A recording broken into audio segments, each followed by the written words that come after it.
Sì, buonasera.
Cominciamo, per favore.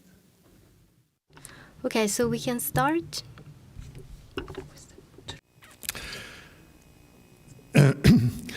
Buonasera. The organizers made me honor in proposing me to preside this afternoon.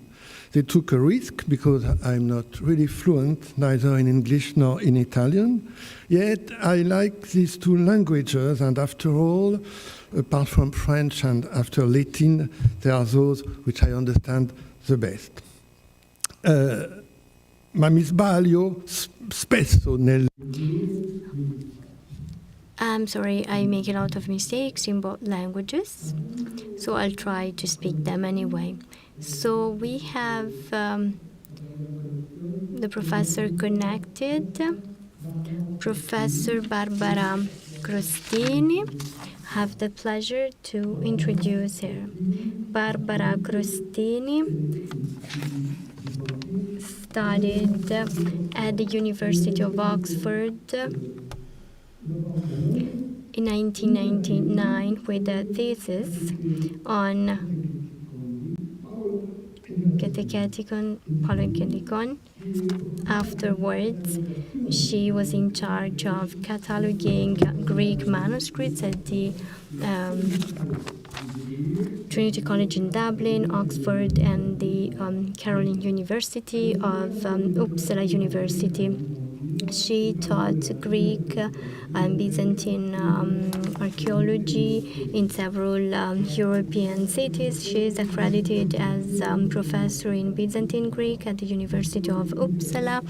Her interests focused on the encounter among the different religions in the Byzantine world and the connection and the relation between West and East through several literary manuscripts and painting.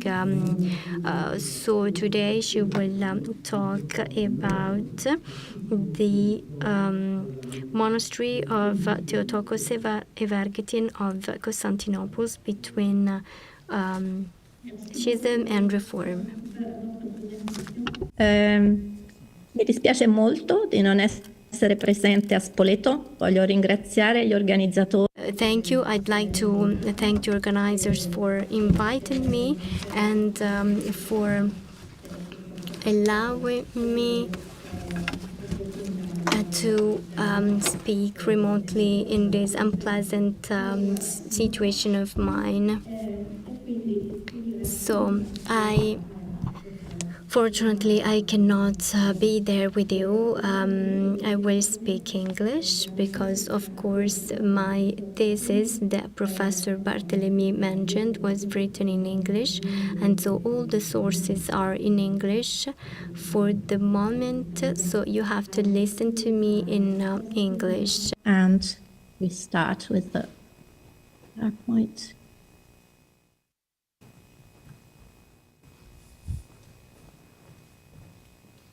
Can you see? Is everything okay? Good. Among Yes, those it's okay. wise, okay, thank you. Among those wise men who restored holy monasteries and assigned monks to them to sing praises to God, there were many who preferred the typicon of the Evergetes to the typica used in other monasteries.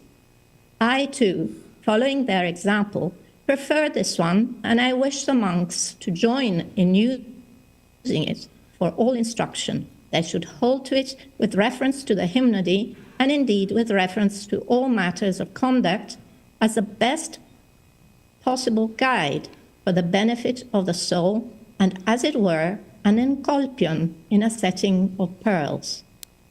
For this very reason, I took particular care, with guidance from heaven, in copying and transcribing this work, word for word, what was written in the Evergetes Typicon.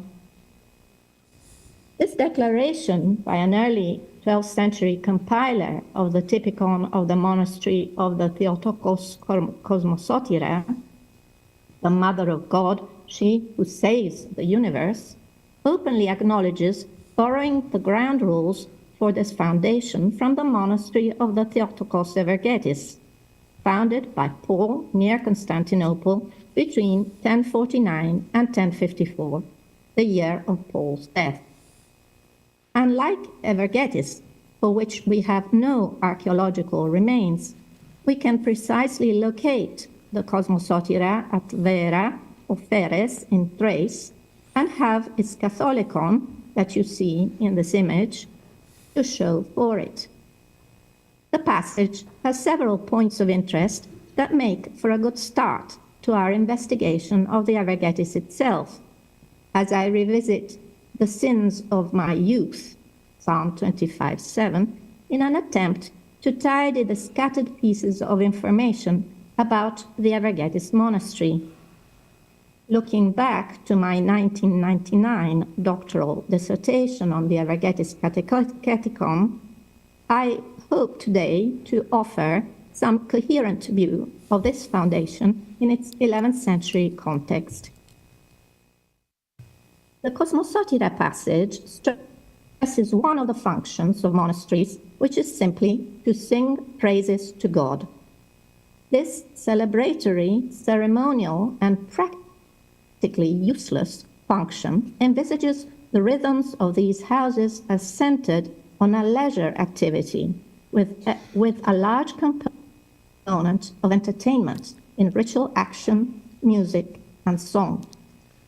The spiritual element emerged out of this impractical exercise directed towards God, a divine service that has taken different forms throughout history, going back to communities of therapeutes and therapeutrides described by Philo. The codification of liturgical practices in the Evergetes Typicon and Synaxarion was held in high esteem, and a comparison with the more famous liturgical machinery of Cluny brings to mind. The compiler of this 12th century male foundation, from which eunuchs were banned, is aware not to have been the first taking inspiration from Evergetes. Other wise men, he says, have done the same, This activity of copying the Evergetis rules has been studied in detail. There may even be some mileage in considering the title hypotyposis as self-consciously offering a model or canvas, in Swedish underlag, for further use. Textual borrowings are often verbatim, just as the compiler claims. Rosemary Morris and Robert Jordan draw attention to how Evergetis's children and grandchildren, as Jordan aptly called them, cluster around foundations initiated and sponsored by the Doukai Komnenoi family. Kosmosotira was founded by Isaac, Alexios Komnenos' son, while the Theotokos Kekaritomeni was Irene Doukaina's foundation for women, whose typicon was redacted around 1110 to 16. The link to Evergetis is manifestly not only spiritual or ideal, but anchored in patronage. Morris argues that the donor who gave a vineyard to the Evergetis and became a monk there by the name of Anthony was in fact John Doukas, brother of Empress Irene. A mysterious Basil Protasecretis, a high-ranking Byzantine official who authored some poems in honor of Simeon the New Theologian, was designated Titor of Evergetis, a definition that, however placed in relation with the declared founders, Paul and then Timothy, confirms the strong links of patronage with court circles. The question that has been posed so far concerning all these borrowings has been what, in the Evergetis regulations, was intrinsically attractive. However, considering the network that these foundations were operating within, it may be more appropriate to ask what was the Comnenian aim in producing this network of related monasteries, of which Evergetis was the fountainhead. In other words, what role did the foundation of Evergetis and related houses play in the larger ecclesiastical politics of the Komneni?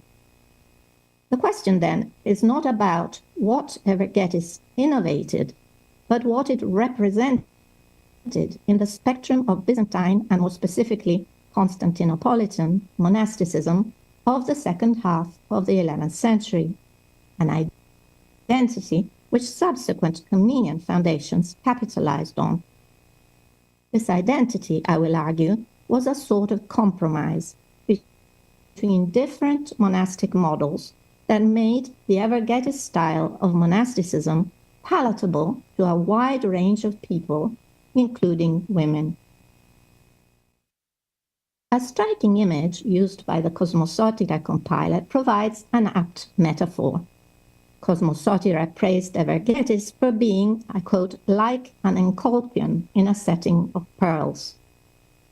A 14th century encolpion from the Athonite monastery of Kilandar can serve as visual companion to exploring the meaning of this comparison. Two small icons of sculpted wood are framed in a casing of silver studded with precious stones and pearls. It is a small personal object measuring 8 by 6 centimeters that also encapsulates a wider message through an inscription placed on it by the donor, a Serbian noblewoman, the Basilissa Jelena, who had the encolpion made and sent to Athos in commemoration of the death of her only son. Ivan Drpic defines this category of devotional objects as, I quote, dynamic agents, active participants in a network of social relations as well as relations to the sacred sphere, end quote. There are multiple roles, as Drpic says, including, I quote, acting as gifts and engagement tokens, pledges and safe conducts, heirlooms and sacred offerings. In the choice of image and text, they spoke complex stories of hope and longing, of vulnerability to life's vicissitudes, and of resilience within the bulwark of faith.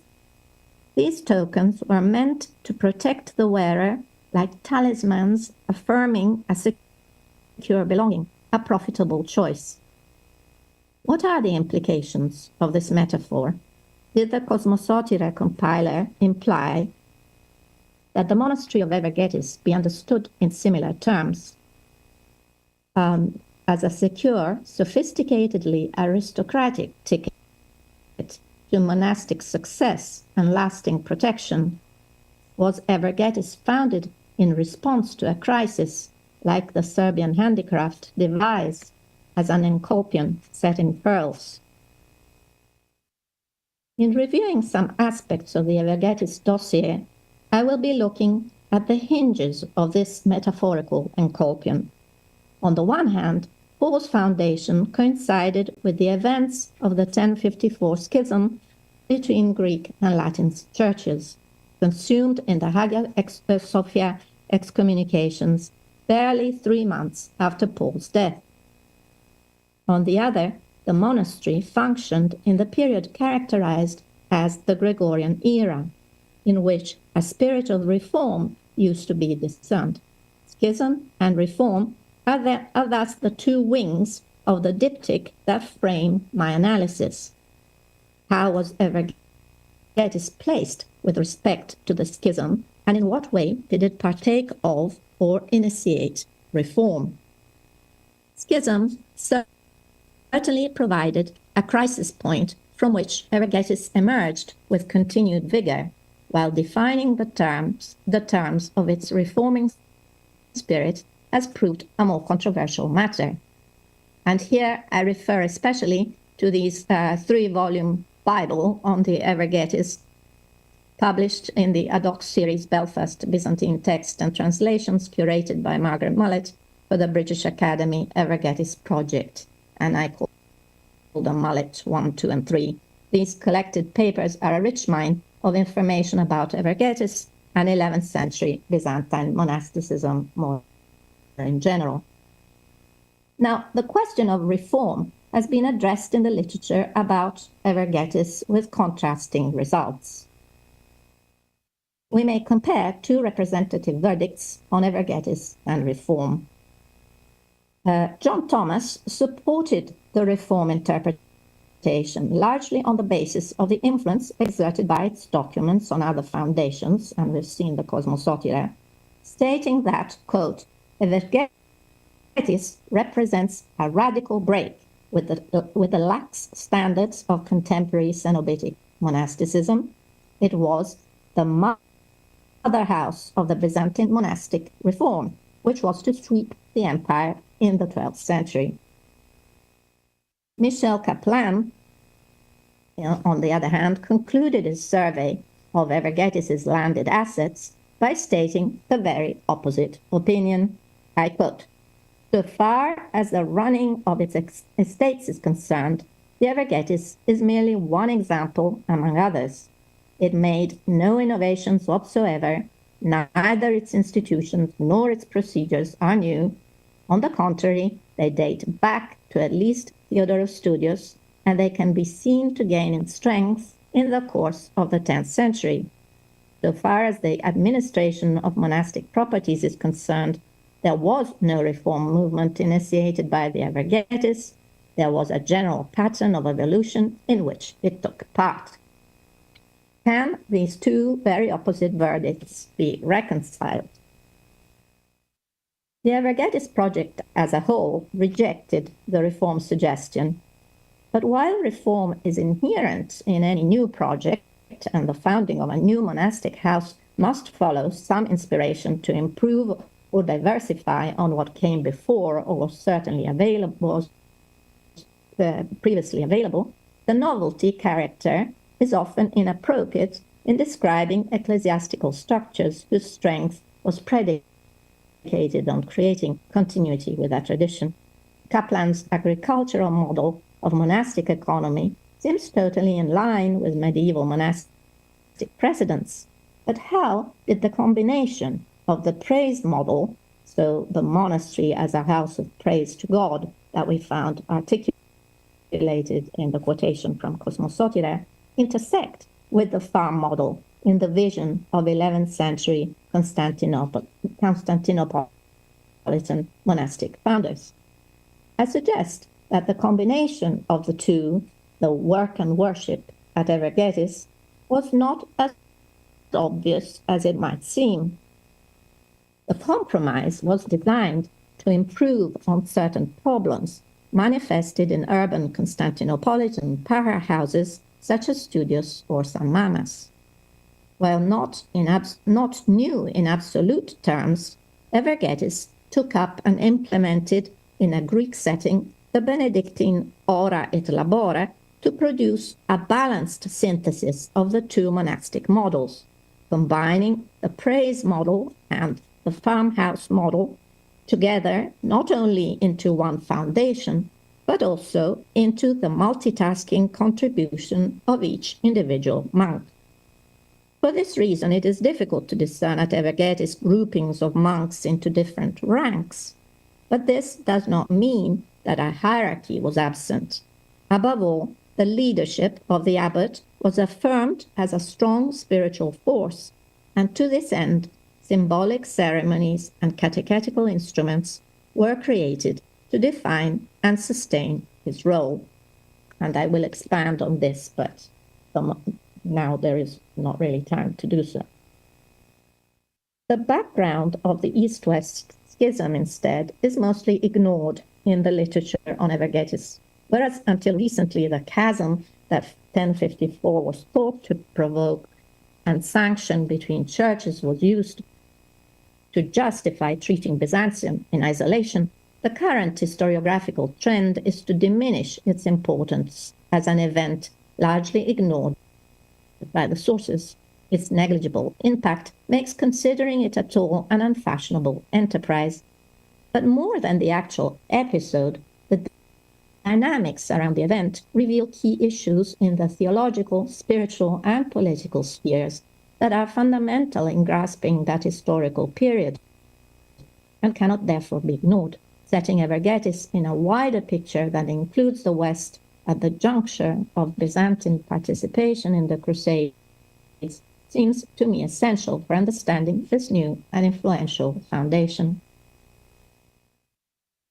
Graham Loud raised the question why Evergetis passed under the jurisdiction of Monte Cassino in 1206 after the Latin conquest, concluding that it must have been an ad hoc agreement between cardinals who happened to know each other. I suggest instead that the Benedictine connection goes much deeper and that the Evergetine model offered an attractive synthesis of different impulses designed to keep monasteries above board by 11th century standards. From a Comnenian point of view, sponsoring and propagating this moderate Benedictine stroke Evergetine version of monastic life paved the way for and contributed to their policy of reconciliation with the West, furthering dialogue through influential monastic mediators who feature prominently in negotiations around the schism and who also played a part in the war effort. In order to show how these two aspects, schism and reform, interacted with the foundation and perpetuation of the monastery of the Theotokos Evergetis, I need to revisit its extensive dossier as well as outline what I understand as the nodal points in the theological debates of the time. Scholars have been grappling with the textual record from the monastery, a vast oeuvre in various genres, which has proved as elusive as it is bulky. The figure of the founder Paul emerges no less shadowy after perusal of his works. Both the Synagogy and the Catecheticon are accomplished in the manner of Florilegia, so that the choice of sources, their ordering, and their reworking are the only clues to the author's intentions. These intentions, like most compilers, are self-effacing. Rather than stand out as a charismatic leader on the blueprint of as Simeon the New Theologian, Lazarus of Mount Galesion, or Kyr Philotheus of Annaplus, Paul's personality is expunged from what are accepted as his writings.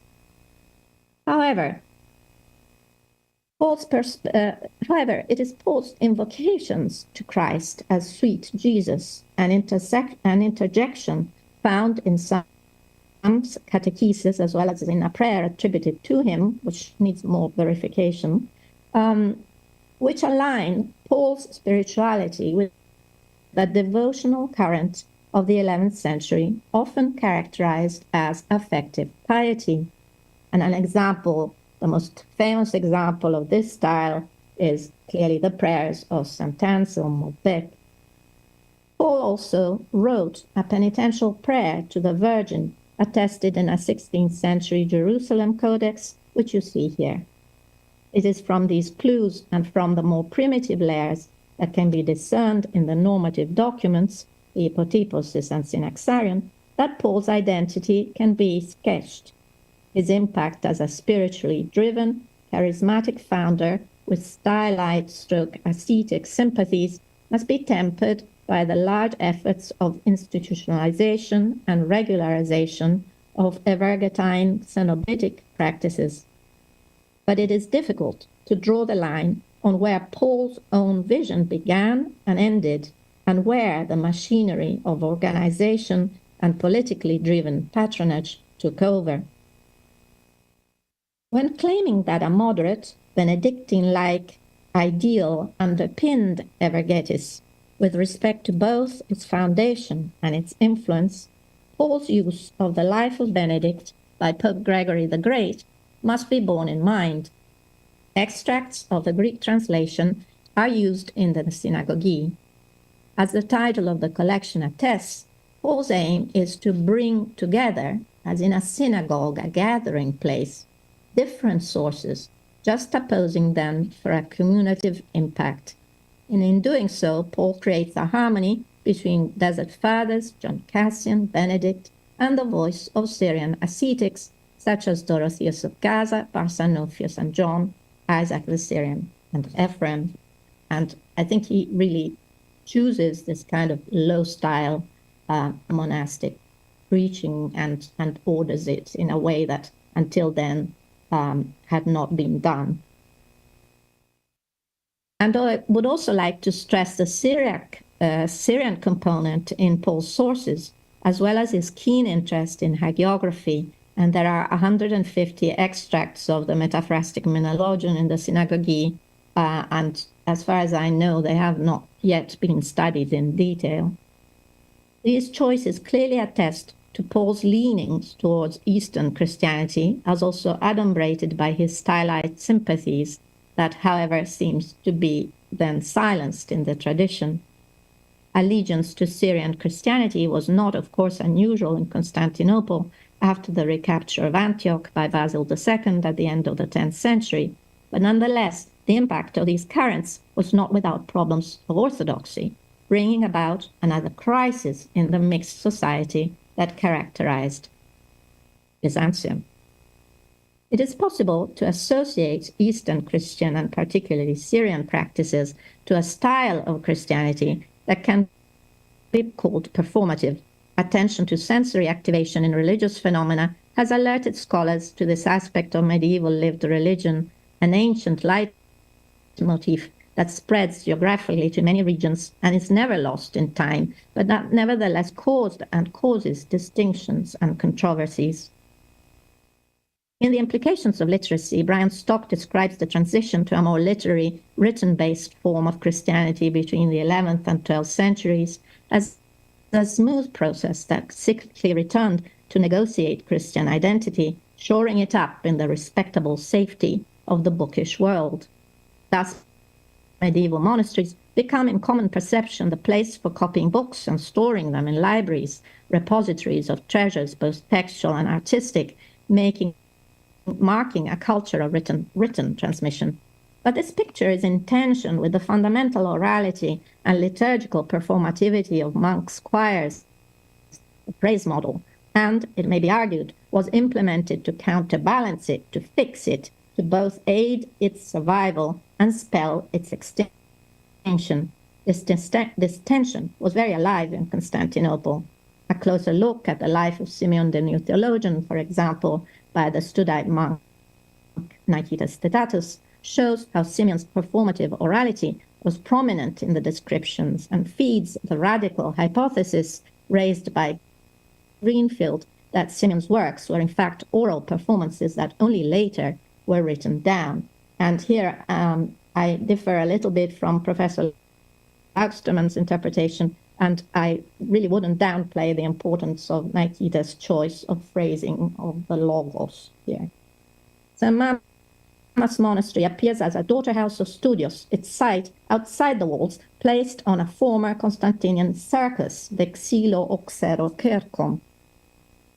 The entertainment value of monks' performative practices should not be overlooked. It was both a cause of anxiety for more stringent moralists and a target for monastic satire. The case of Lazarus of Mount Galasian can also be evoked as trading on an affective, participatory spirituality with an exhibitionist side made concrete in the Saint's Pillar. In a paper for Alessandra Bucosi's conference on Greek-Latin conflicts, I suggested that Humbert of Silva Candida was particularly concerned with manifestations of pious hysteria surrounding the death of the founder Saint Lazarus in 1053. So Lazarus of Mount Galasian, I've just mentioned him. And he was a stylite. And the stylite is described as one crucified on his pillar, and his disciples mourn him as they would Christ.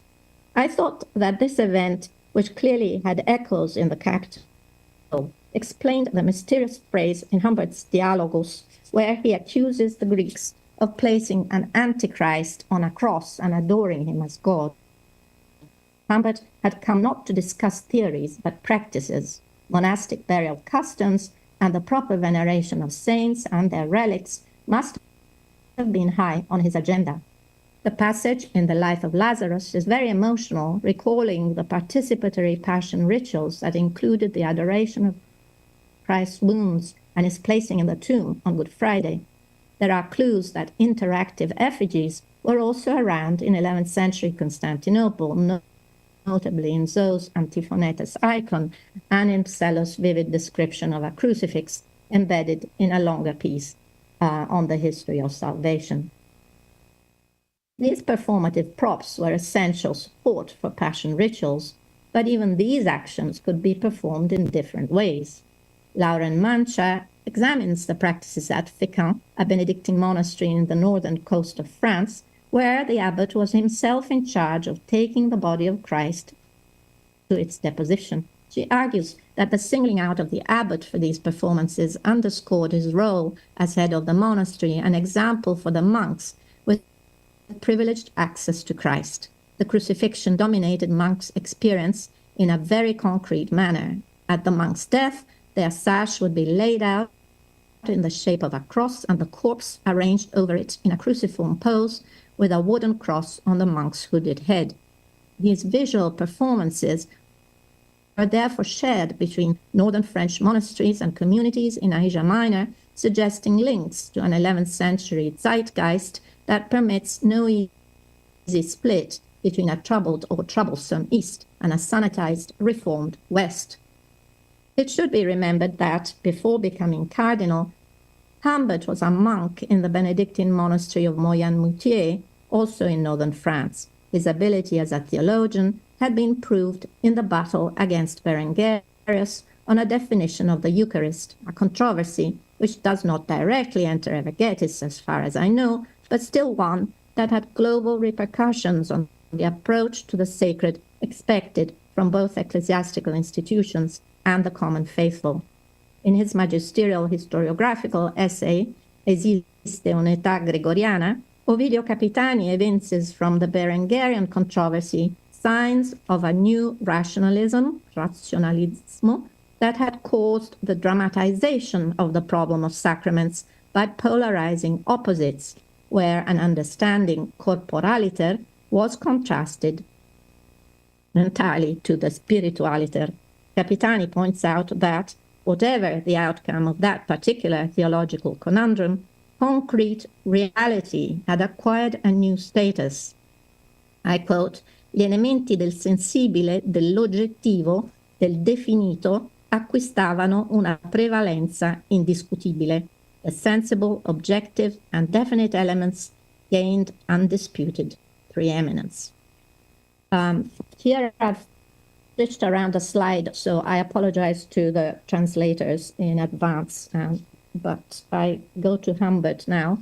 So Humbert's definition of the Eucharist as humanam scilicet carnem animam rationalem et verbum Dei Deum is a nearly verbatim echo of Anastasius of Sinai's Theos Logos en Stavro tie psyche logiti tie soma, as reported in the captions to the diagrams illustrating his work, the Odegon, in Byzantine manuscripts. So that seems to me to tie with what I was saying about Humbert and Capitani. So it was designed to focus on the body of Christ.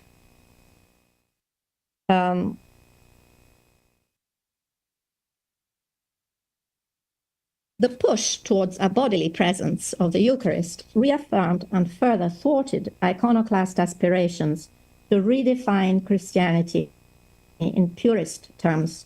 For Constantine V, the consecrated host was the only true icon, this is at the time of iconoclasm, was the only true icon precisely because it maintained a sufficient level of symbolic abstraction not to become enmeshed in issues of representation. Basile Lourier identifies similar trends in 11th century Constantinople with the controversy around Leo of Chalcedon, which Lourier defines as a third iconoclasm. Leo opposed the Comnenian injunction in the 1080s to melt and sell precious cult objects and icons in monasteries on theological grounds. He particularly envisaged Christ's theohypostatic character as inscribed in the matter of the icon and therefore opposed their destruction. At the same time, he downgraded images of the Virgin and of saints to a subordinate role because they did not contain a divine component.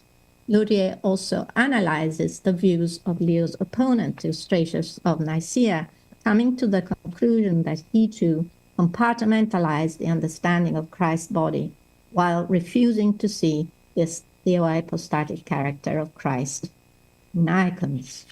So these questions sort of return in various configurations. And so we're asking, did Evergetis take a stance on these questions? Was its monastic asceticism sparing of visual experiences and tied to bare text that became oral for the monks to profit from?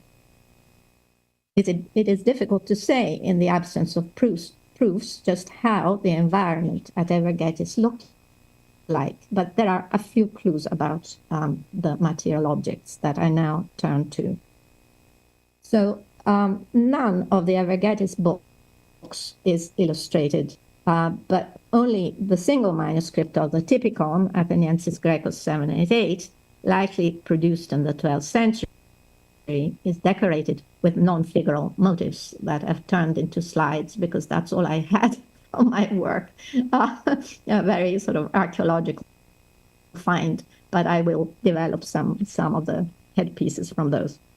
The hypotyposis mentions the inalienability of icons together with other monastic movable properties, exceptions being unforeseen calamities for which assets from those goods would contribute to the monastery's rebuilding.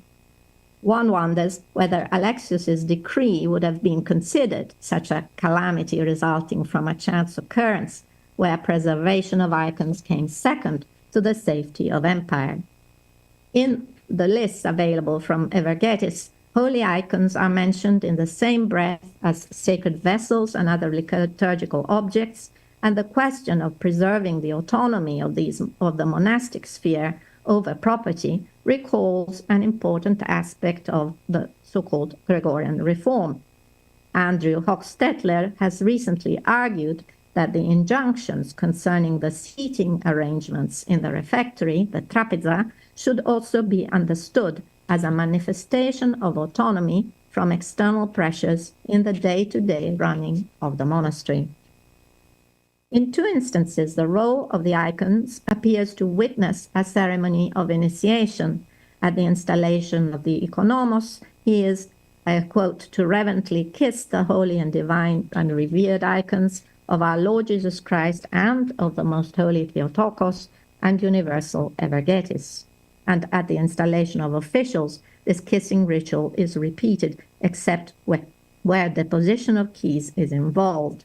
And in this case, the keys, I quote, should be placed before Christ and the Theotokos, and the new officer should take them from there with his own hands. In these cases, icons act as witnesses to an official ceremony, their presence eliding with the divinity's attendance as guarantor. And in these ceremonies, and also in this insistence on Mary's status, I think they have an answer to Ilio's points.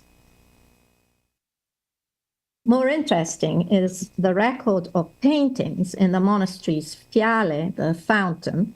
And although these were executed in the early 13th century by the painter Paul of Otranto, their narrative quality, vividly described in an ekphrasis written by Nicolas Nectarios of Casole, no less, upon his visits to Evergetis, attests to a non-static conception of painting. The Exodus narrative includes, I quote, young women dancing and singing triumphant songs, epinikia, with tambourines. And I put here a comparison with this full-page illumination from Vaticanus Grecus 752, a Psalter copied in 1059, so very contemporary to the foundation of Evergetis, in which there is the dance of Miriam. So there is also an epigram inscribed at the base, literally at the feet of an image, perhaps a statue, since icon can mean both, of Paul the Apostle, that was in the monastery's courtyard. And this epigram evaluates the art of painting as the creation of speaking images, so very performative type of images. The fact that Paul apparently also applied his art, so Paul of Otranto, to the baptistry of Hagia Sophia, speaks to the high standing of Evergetis and to a Latin, if Southern Italian, coordination of new decorative programs following the Latin takeover. Meanwhile, other verses in the same text praise Nicolas Nectarios himself for his skills as bilingual Greek-Latin translator. This international dimension of the Evergetis transpires from many signs. Relations with southern Italy were entertained, as shown by one of the manuscripts signed by an Evergetis monk, which is now in Messina. Among its emulators were the Serbian monasteries of Hilandar on Athos and Menikion near Serres, this is 1332, the Cypriot foundation of Maghairas, 1210, and even the legendary Caves Monastery in Kiev can be considered spiritually close in its devotion to desert fathers and use of studite materials, which were also, of course, influential in southern Italy. So the pilgrims from Novgorod to Constantinople constantly enjoyed multiple visits to the Evergetis site and even acted as his patrons. They became titores. Conclusion. The pearls of the metaphorical encolpion evoked by the Cosmosotira compiler can now appear as the constellation of daughter foundations with a broad geographical scope that framed the nucleus of the Evergetis foundation. The joint model of praise and work monasticism was welcomed as viable in different milieus of the feudal medieval world, in which monasteries played a considerable spiritual but also economic role. More work is necessary to investigate the writings of Paul to confirm the thesis of this paper that his foundation was and was meant to be a Greek Benedictine-style synthesis of contemporary trends and foreign impulses, joining together performative aspects of monastic life, the monastery as a house of praise, but also a house akin to a court with entertainments, and the working aspects of an autonomous, independent, revenue-producing farmhold, supporting the combined ideal not simply out of practical necessity, but in the conviction that the spiritual progress could come only from simultaneous engagement in real tasks that generated humility and could undo worldly hierarchies and status for the realization of a different, truly monastic order. While Paul can only emerge from the shadows through his writings, Comnenian eagerness to attach a network to his Benedictine style enterprise speaks not only of a constant presence of a pro-Latin faction at Constantinople, but also of the prolonged and tragically unsuccessful efforts of keeping a dialogue between churches, which events much more dramatic than 1054 and even than 1204 were to finally seal. Thank you for your kind attention.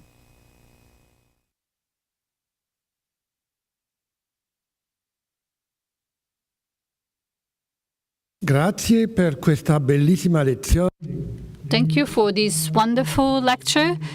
You have explained very clearly the great history of this monastery, and you have shown how the documents and manuscripts have helped in understanding the passages between the Schism and Reform. And at the end of this afternoon, we can ask you several explanations, maybe complementary ones, or I don't know if anyone has other questions concerning this wonderful lecture.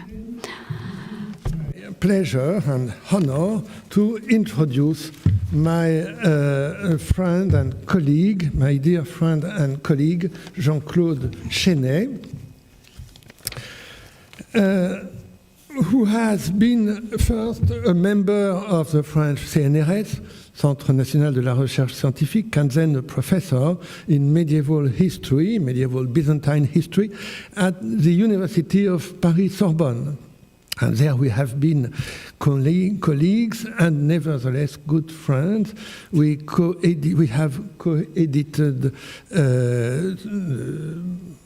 we are co-editors of a book about war and society, East and West. Jean-Claude has provided many new elements and new enlightenments in Byzantine history, especially in what concerns the 11th century, but not only, beginning with seminal study of the Battle of Manzikert and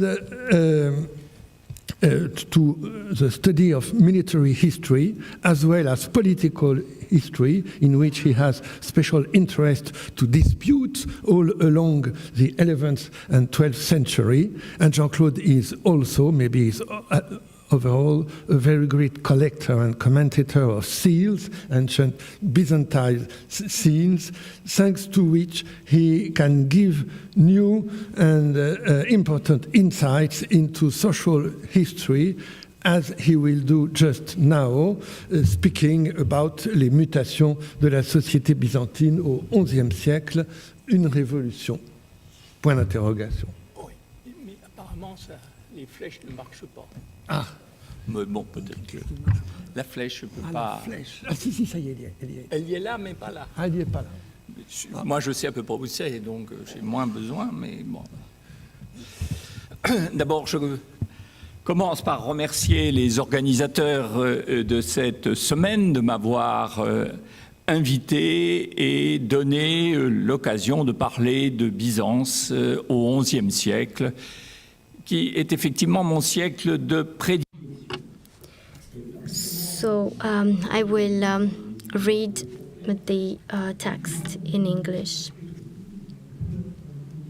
While Jean-Claude speaks, if you want. Oui.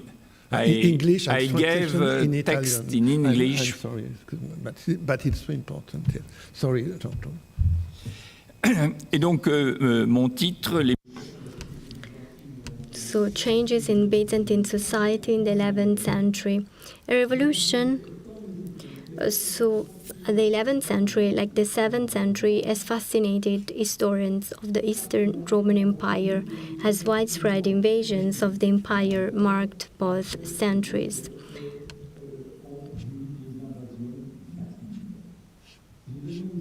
I gave two dates, 986 and 1118.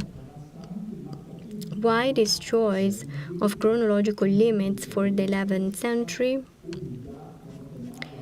The year 985 marked the accession to power of Basil II, followed by his defeat at the hands of the Bulgars, which led to the start of rebellions in Asia Minor. The death of Alexis Comnenus in 1818 marked the re-establishment of imperial power in the east through the actions of this emperor. So I have some maps. So these give an idea of the evolution of the imperial territory in the 11th century. So there isn't a big part of Bulgaria, and so we have the maximum extension of the Byzantine Empire, which included the Balkans, and it is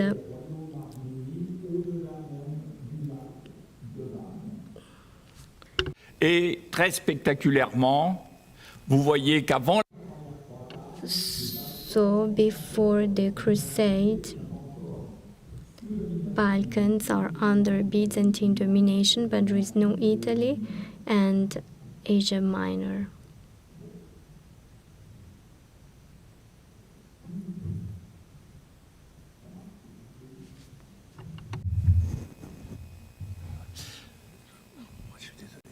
Oui, ça y est, c'est bon. Oh oui. La technique est merveilleuse. Donc, je disais que après cette expansion maximale, on voit la situation de l'Empire byzantin qui en a... So for decades after 1050, with the defeats of Manzikert, the Iraqian, 1081, and Dristra, 1087, so a spectacular reduction of the Byzantine territory, except in the Balkans. So, what impact did these political and military upheavals have on the Byzantine society, and how have our views changed since the publication of Ostrogorky's classic textbook?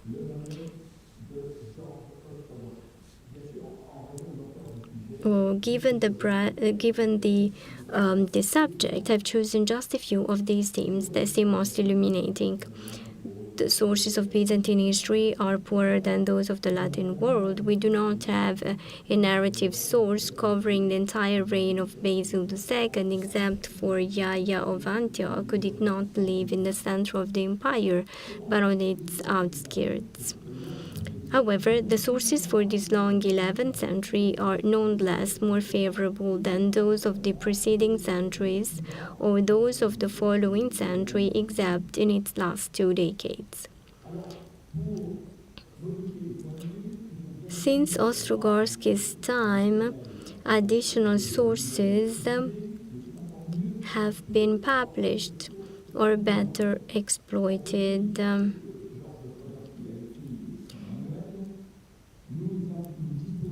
The monastic archives, mainly those of the Athonite monasteries, especially Lavra and Iveron, as well as the archives of the monastery of Patmos, close to Asia Minor.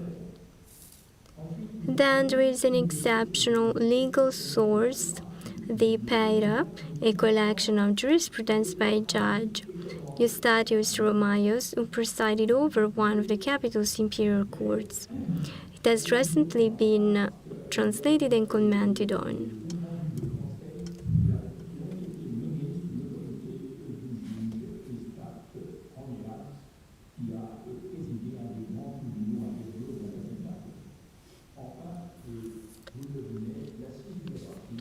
Finally, sigillography is the field that has seen the most progress in recent decades, benefiting from publications of collections, the largest of which is the one held at Dumbarton Oaks, 6,500 seals, and from the increasing number of seals offered at auction, the vast majority of which come from Byzantine Anatolia. The 11th century is particularly favorable for sigillography. Although lead seals were used in earlier and later centuries, there was a quantitative effect. So we can see all the statistics.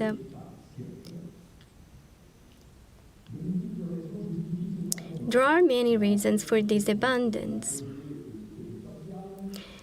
The empire was at the height of its territorial power, which led to a proportional increase in the number of civil servants. It was also a time of many armed conflicts, including the Balkan Wars, especially under Basil II and Alexis Komnenos, and resistance to Turkish invasions in the second half of the century.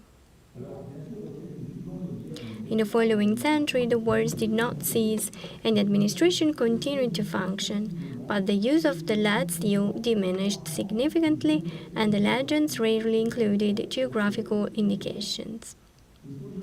The seals of the 11th century also benefited from an earlier practice, the use of a second transmissible name, which we call the family name.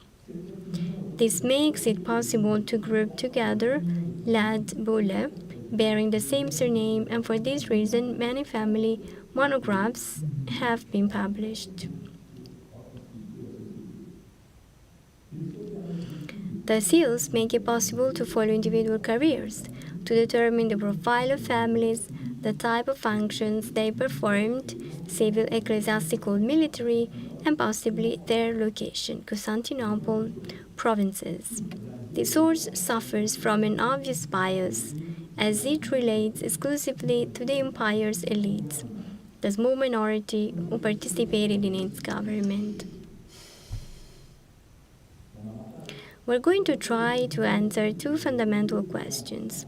Firstly, to what extent did the society evolve over the last 130 years, given that the political transformations were profound? Secondly, what points have provoked debate among contemporary historians? I will start with the working classes, which were the most numerous, but about which we lack concrete information. And I will give more information later. Byzantine society included a vast majority of peasants of various types, but also urban populations that were just as diverse. Our view of Byzantine peasantry has changed considerably since it started from a pessimistic point of view. Agricultural techniques were stagnant, unlike those of the West, which were slowly but effectively improving. There was no evidence of land clearance in the empire comparable to that in the Latin world. What's more, small family holdings were threatened by the expansion of large estates. When disputes arose, justice naturally tended to favor the powerful, contributing to the impoverishment of the peasant class. Studies showed that regions were being depopulated, as evidenced by the existence of deserted villages. Free peasants were becoming dependent peasants, paroikoi, and their standard of living was structurally declining as land tax was now being supplemented by rent paid to the landlord. The Macedonian emperors that tried to counteract this development with legislation designed to limit the appetite of the powerful for the land of the weak. This failure not only led to the impoverishment of the peasantry, but also weakened the army of Thebes, which had just reconquered a large number of territories in the east. This change explained the spectacular reversal in the empire's fortunes in the 11th century and even its virtual collapse. Modern research has provided objections to all these points of view. In-depth study of the archives of the Atonite monasteries has shown that new villages were created in Macedonia and that the older ones saw their population increase. Modern techniques such as palynology make it possible to determine the extent of the forests and the species of which they were composed, as well as the cultivated plants, and thus to determine the evolution of cultivated areas.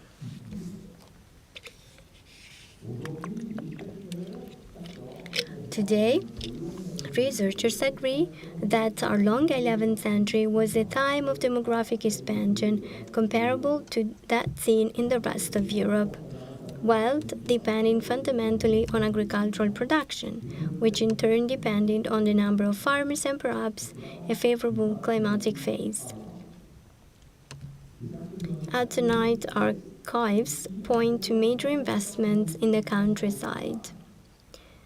The construction of numerous modest mills on rivers, even those with low intermittent flows, and the digging of irrigation canals.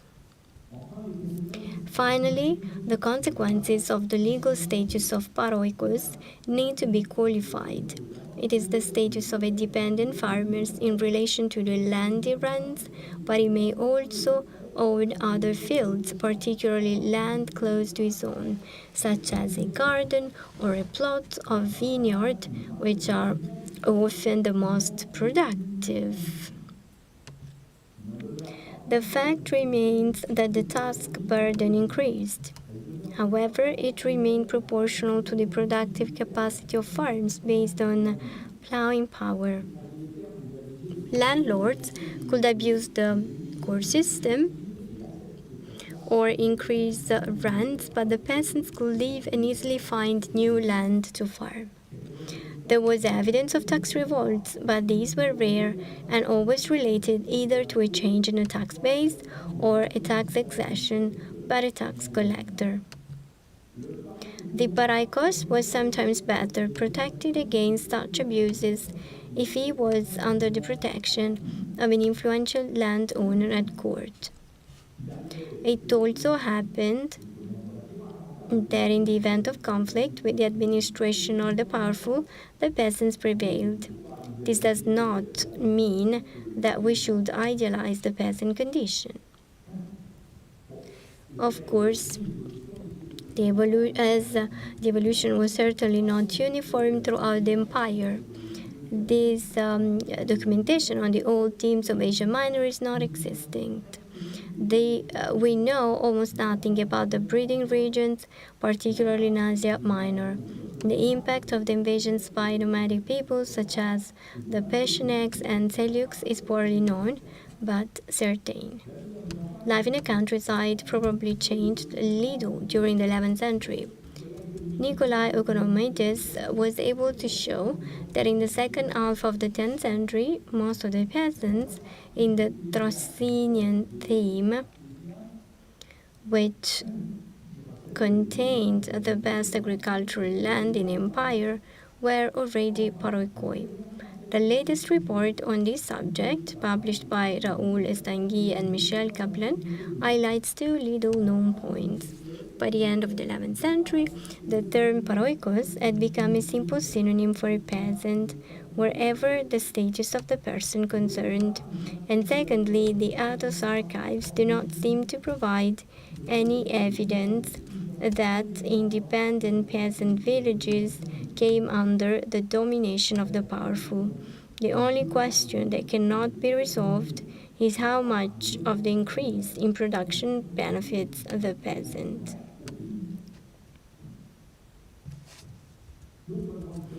The other major working class category was made up of tradesmen and city merchants.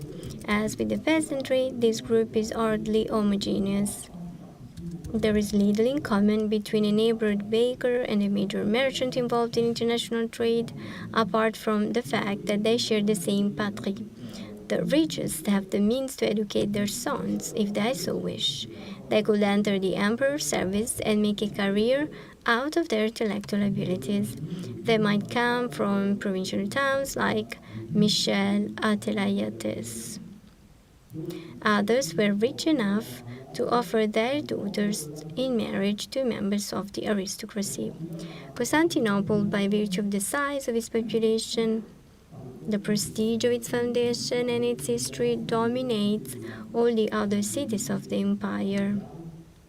It is the queen of cities, the seat of imperial power, and by far the largest city in Christendom, with a population of perhaps 200,000 inhabitants. Several tens of thousands of people lived in 2 or 3 other towns. Antioch, which had become the capital of the Byzantine East since its takeover in 969, and Thessalonica, the capital of the Balkans and the place of trade for the whole peninsula and beyond, as evidenced by St. Demetrius' fair, whose dynamism is illustrated by the Timarion, a text from the early 12th century. Edessa, Mesopotamia, a trading center located in the middle of a fertile plain, had a population of perhaps 40,000 at the beginning of the 12th century. Finally, there were smaller centers with a population of a few thousand, mostly ports, except for Melitene. We must confess our ignorance when it comes to demography. How many inhabitants surrounded the focus in Caesarea of Cappadocia, where, having their residence in this well-fortified city, they exerted their influence over the entire population. The situation of merchants and or craftsmen has given rise to a debate. Was it a state-administered economy, or was it dominated by the market? Were Byzantine merchants passive, waiting for customers in their Constantinople shops? What political role did the inhabitants of the capital play in relation to the authorities? Influenced by the Book of the Prefect, which cites, among other things, Syrian merchants, by the treaties with foreigners, Russians, and then especially Latins, and by events such as the monopoly of Bulgarian trade, scholars once imagined static Greek merchants who would have traded the luxury goods produced in the capital. Of course, this was the case, but thanks to the exploration of known Byzantine archives, those of Italian merchant cities, and the very rich archives of the Geniza in Cairo, researchers such as David Jacobi have revealed the presence of Byzantine merchants in the cities of the Near East, particularly in Alexandria, the greatest trading center of its time. Information from Arab, Armenian, and Syrian chroniclers also shed light on the bustle of Antioch. The situation in the Byzantine East does not seem to have changed considerably between the end of the 10th century and the following century, despite the troubles caused by the Seljuk invasions and the capture of Antioch by Soliman the Seljuk in 1084.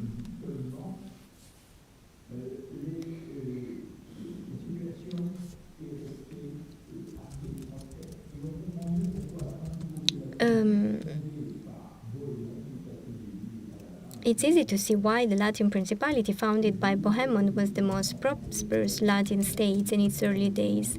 The city was also a very active intellectual center, encouraging exchanges between Greek and Arabic speakers. The major cities of the empire experienced unrest, although we have little information about the aims of the demonstrators, except in Antioch, where religious, ethnic, and economic rivalries are described. In Constantinople, on the other hand, the population sometimes rebelled against the authorities, the most spectacular case being in 1042, when the movement led to the fall of an emperor. Riots were, in fact, quite rare, as the emperor of the day always ensured that supplies, mainly wheat, were plentiful and fairly priced. It was only in the 1070s, when the invasions had interrupted the flow of goods from the provinces and led to an influx of refugees into the capital, that the city suffered a food crisis. At the time of the riots, deities, craftsmen, merchants, and no doubt also the service staff surrounding the dignitaries have specific demands, or were they acting spontaneously? Researchers' answer differ. Spiros Brionis gave a positive answer to the question, and his opinion was taken up by Anthony Caldelis, based in particular on the description of the violent riots of 1042. The insurgents had set out against the sources supporting Michael V in the name of dynastic legitimacy, since the latter had removed Emperor Zoe, niece of Emperor Basil II, from power. Other historians, including myself, are less certain about the existence of an autonomous political conscience among this population. Brionis and Caldelis believe that they are being manipulated by rival clans within the governing elites. There was certainly a jealousy of the wealth of those in power, which manifests itself in the looting of the places of those who incurred the fraud of the people. In 1042, loyalty to the Macedonian dynasty was undeniable, but even during this revolt, the influence of Patriarch Lxxi Studite, appointed by Basil II to look after the interests of his nieces, was evident. This was even more obvious in 1057, when Patriarch Kerularius excited a riot that convinced Emperor Michael VI to relinquish power and make way for Isaac Komnenos. In Constantinople, the emperors of the 11th century sought the support of the economic elite. They opened up the possibility for wealthy citizens of the capital to buy dignities that had previously been the prerogative of state servants, much to the scandal of the latter, such as Psellus. For the emperors, it was a good deal. For the state budget, we immediately obtained a substantial sum in return for the payment of an annuity at Roga. This practice developed over the course of the 11th century, particularly as wealthy Constantinopolitans became richer and the state's needs grew as a result of military spending. This ability to buy dignities dated back to the previous century, since the first example of it is attested to in the reign of Leo VI. The emperors of the 11th century were therefore in no way innovators, but they abused this method of financing, which eventually collapsed in the last quarter of the 11th century in a bankruptcy that must have been deeply resented by those concerned. None of the chroniclers belong to the group affected, so we have no record of this discontent. When Alexis Komnenos came to power in 1081, Constantinopolitans who possessed wealth, and in particular senatorial dignities, were mistreated by the victors, who felt that the titles they had bought did not give them the same rights as those they had acquired in the service of the state. Should we see an effect of this social tension in Alexis Komnenos' decision to grant the Venetians considerable customs tax advantages in exchange for supporting their fleet against the Normans, which potentially armed Byzantine merchants in the capital? It should be remembered that the Treaty of Philoteus, dated 899, which describes imperial banquets in the greatest detail, shows that the emperor entertained almost everyone who counted at the imperial court, right down to general officials, but makes no mention of the presence of representatives of Constantinople's trades, some of whom were much wealthier than some of the officials attending the banquets. The aristocratic snobbery of 1081 is therefore nothing new. Did the emperor deliberately neglect the interests of the empire's merchants? If anything, the emperor imitated his illustrious predecessor Basil II, who had granted commercial favors to the Venetians in order to obtain maritime assistance against the Arabs in Africa and Sicily. What's more, the impact of Alexis' concessions was still fairly modest at a time when trade, although developing rapidly, was still limited compared with later centuries.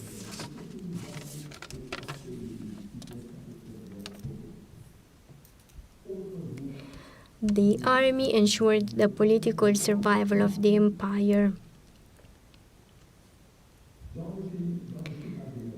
It received the bulk of the state resources and also provided a link between a section of the people, soldiers, and elite. In the scheme still accepted half a century ago, the evolution of the army was described as follows.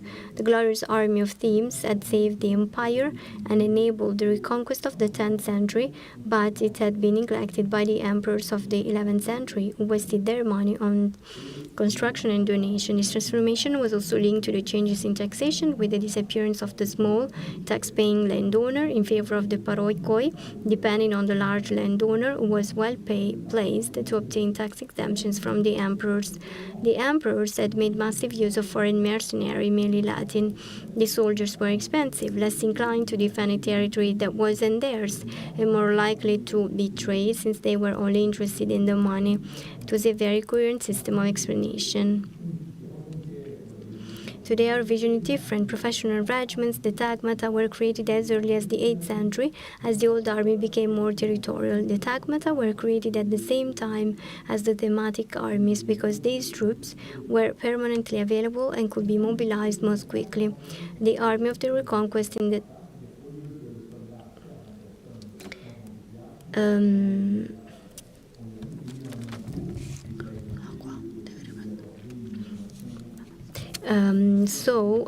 it was the taxing of strategia was the following. Rather than giving a tax advantage to an unmotivated soldier, it was better to make him pay tax in order to recruit seasoned professional fighters. In the 11th century, the Byzantine army did indeed enlist many foreigners, particularly the Normans, who were excellent horsemen. This was nothing new. The presence of foreigners in the Byzantine army had been mentioned long before.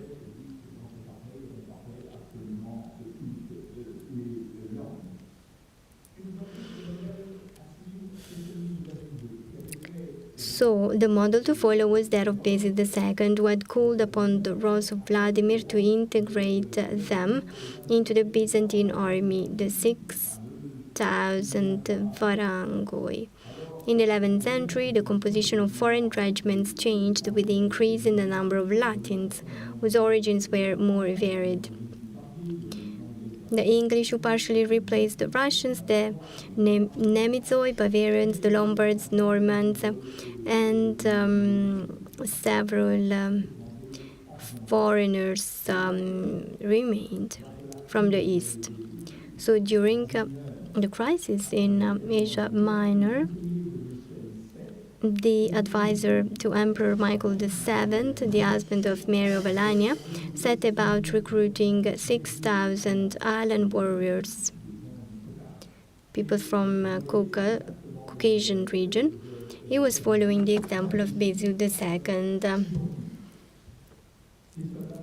Were the professional soldiers called mercenaries to discredit them, less reliable than the soldiers of the Themes? You only have to look at the military rebellions that were rife in Byzantium to see that the soldiers of the Themes rebelled just as much as the soldiers of the Tagmata. Were the foreigners less committed to defending the territory where they were stationed, or more ready to betray their commanders? The emperors attracted foreign chiefs by offering them vast estates in the east for several western chiefs, and the basileis could also integrate them into the elite by marrying a young girl from a good family or even related to the imperial family. As for the factions, during the most important battle of the 11th century, that of Manzikert, the probable betrayal came from a political adversary of the Roman Emperor Diogenes. The professional army was expensive, and that was its weak point. A lot of money was needed because of the invasions. In Asia Minor,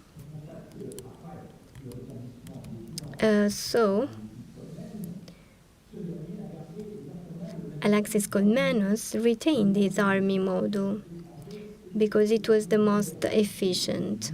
So there was therefore no major change in the time of army other than in the composition of the Tagmata between the time of Basil II and that of Alexis the first. Aristocratie. La seule The only Byzantine definition given by Macedonian legislation, which describe it as a group of families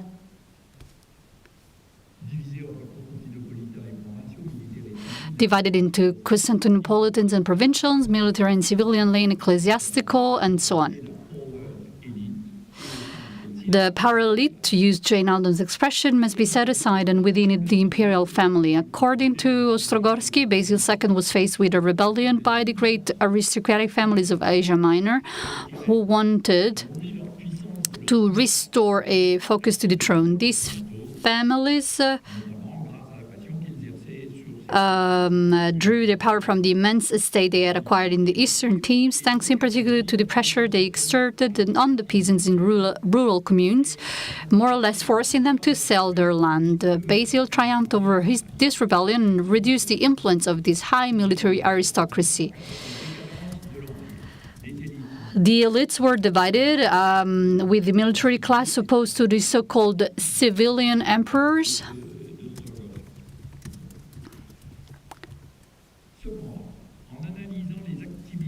However, if we analyze the activities of the members of the great families of the empire, in particular through their seals, the division appears much less clear-cut.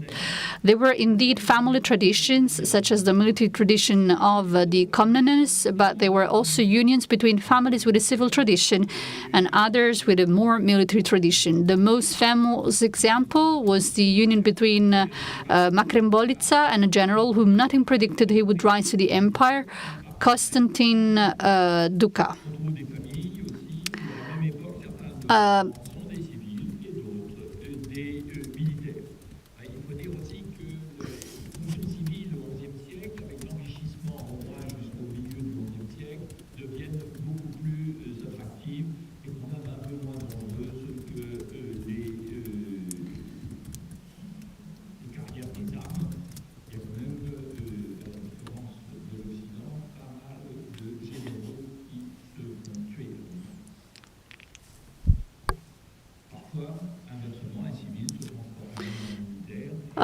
Sometimes, instead, a civilian became a general, and such as, for example, Nicephorus Oranus, who defeated Samuel, the Bulgarian Tsar.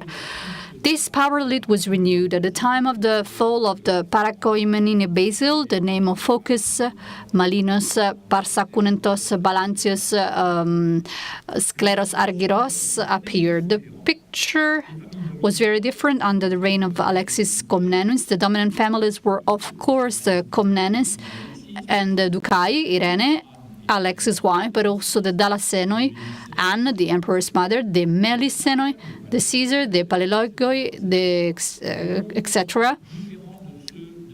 They were all different.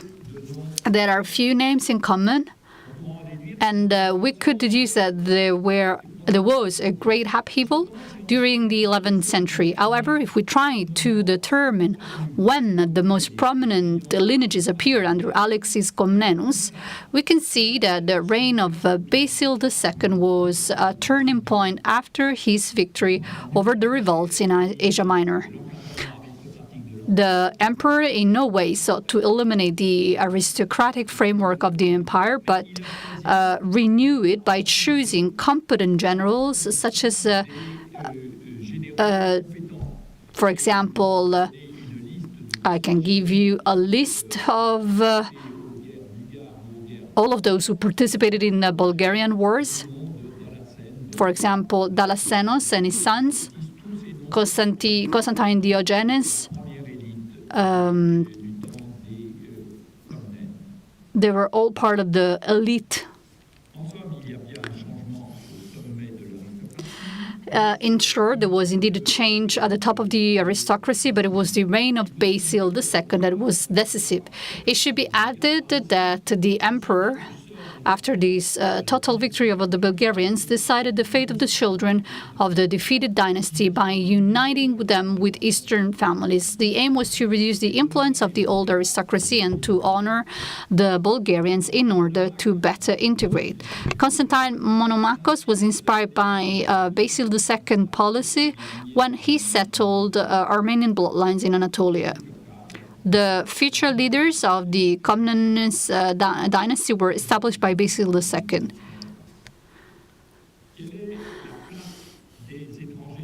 What is the place of foreigners?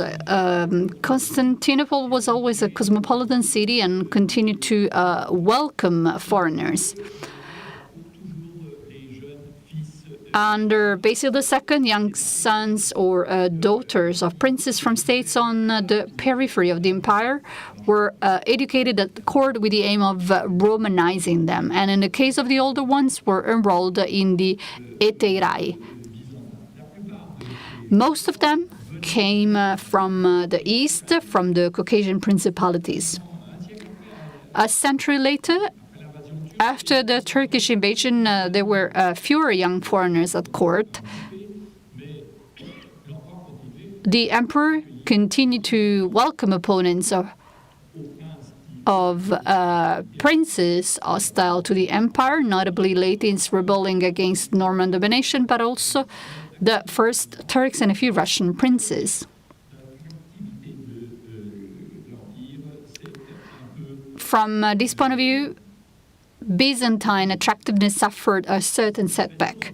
This regression was also reflected in the new matrimonial policy of the emperors, who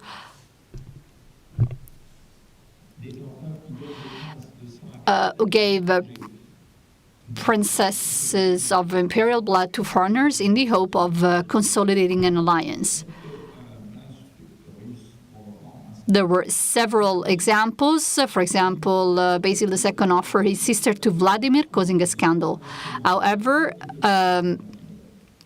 this became a major instrument of Byzantine diplomacy. Many foreigners still resided at court, but the respective weight of their countries of origin changed, especially after the First Crusade, when Latin influence became considerable, although the Orientals were not completely eliminated. The struggle for power was played out at the imperial court. The fundamental point of difference between the Eastern Roman Empire and the Latin world was the Basileus' ability to dismiss whomever he wished, even one of the most senior figures in the state. Basil II's personal reign began with the dismissal in 1985 of the eunuch Basil Lecapenus, his great-uncle, who had governed the empire since the death of Emperor John Tsimikes in January 976.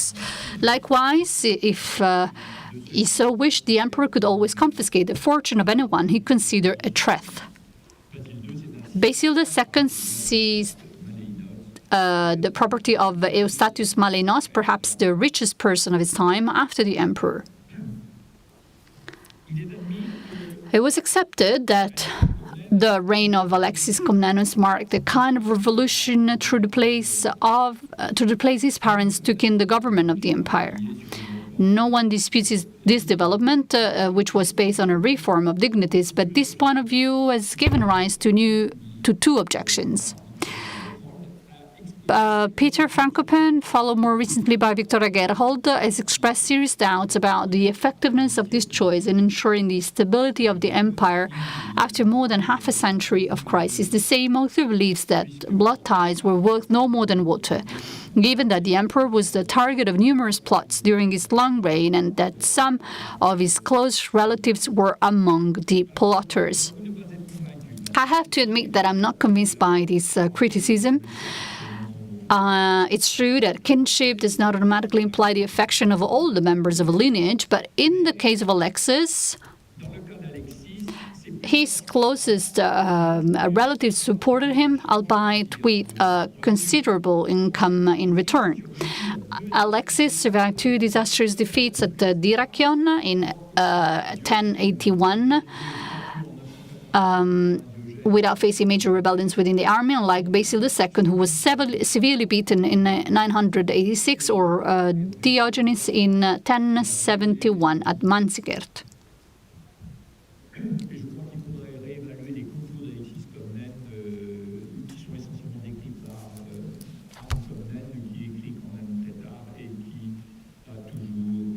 I think we should review these critics by Anne Comnène.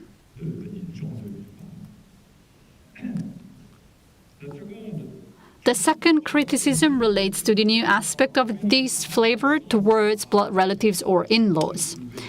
Basil II was not the model due to a lack of close relatives, whereas the first two generations of Comnènes were very prolific. However,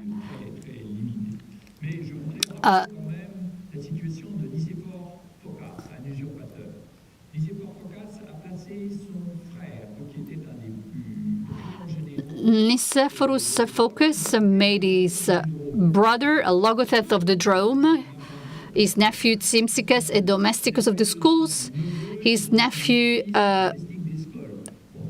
Timithcus a domesticus of the schools.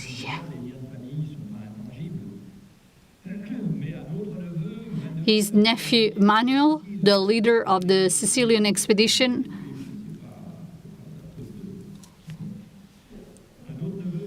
Another nephew, a Duke of Chaldi, one of his cousins, Constantine Malenos, a strategos of Cappadocia, and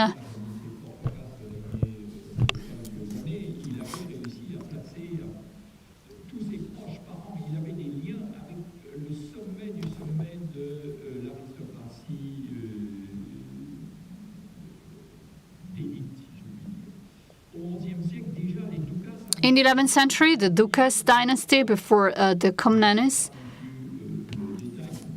Du temps qui m'est imparti. Ce système, d'ailleurs, n'était pas dénué d'avantages parce qu'il permettait à l'empereur d'organiser. Constantine favored his brother Caesar John Ducas and the nephews Patriarch Cerularius, who also happened to be his nephews by marriage.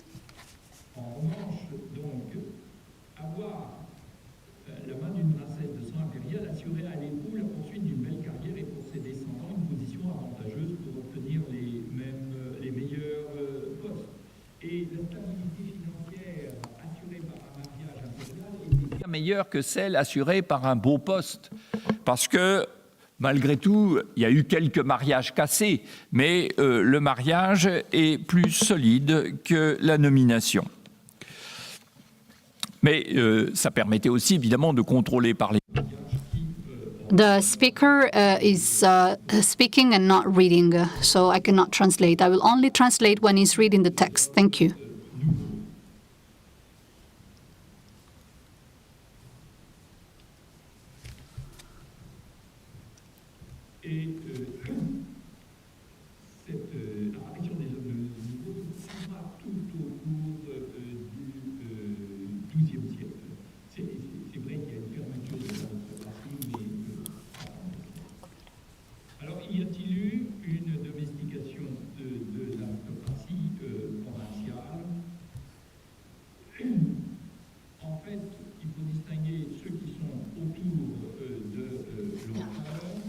Mais, par exemple, la famille des Comnènes, que Paul Le Merle, en concluant son très bel ouvrage sur le XIe siècle, par la victoire d'Alexis Comnène, en qui il voyait le représentant d'une aristocratie provinciale bornée.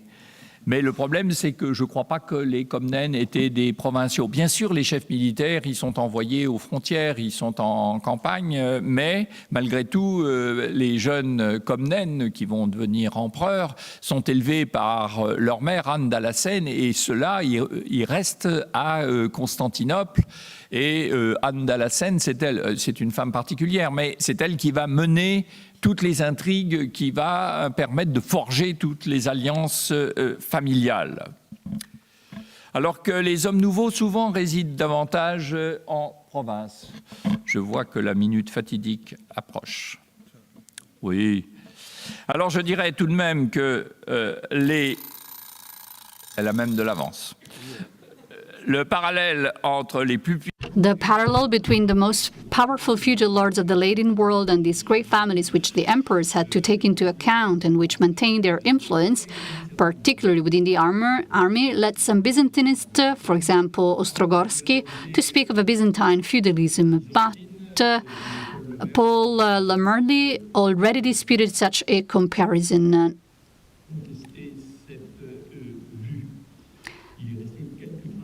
Nevertheless, a trace of it remains in Evelyn Patlejan and Moyen Âge Grec.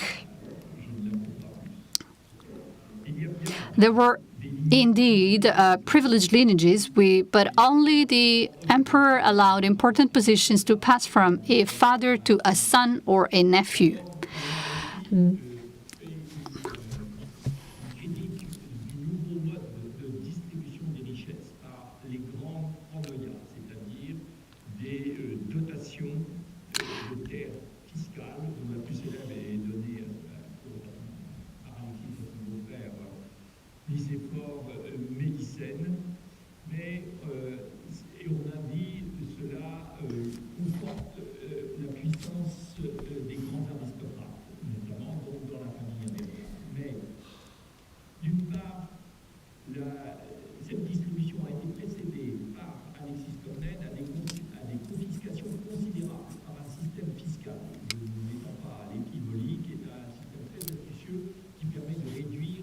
En augmentant indirectement les impôts, les terres auxquelles les propriétaires ont droit. Donc il a disposé d'une certaine quantité de terres disponibles.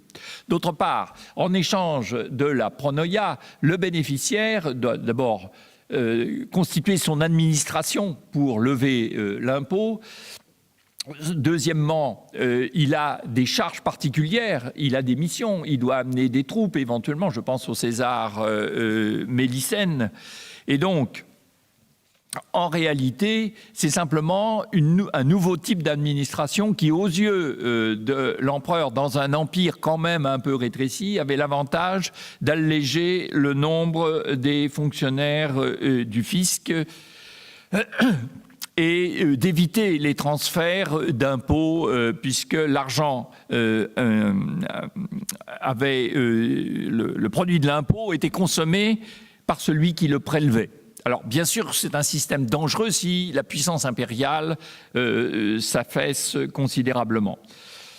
Mais, sur le plan du principe, cela ne marquait pas une privatisation du pouvoir. Et il faut dire que cela s'inspirait d'institutions préexistantes comme le caristicariat, les donations de palais par les empereurs à des favoris, toujours à titre viager. Alors que conclure ? Nul ne contestera qu'il y a des changements.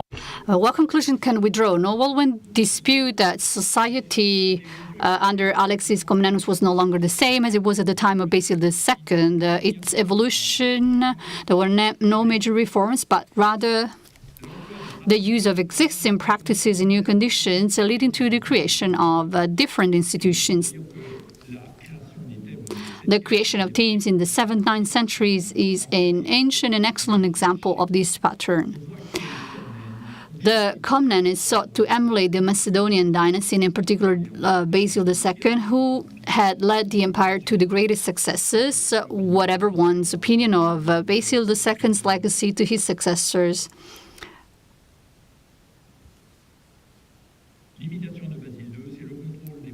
Basil II inspired the control of marriages within an aristocracy from which he chose the new leading lineages. Lxxi, aided by the circumstances that caused all the great landowners in Asia Minor to lose their residences,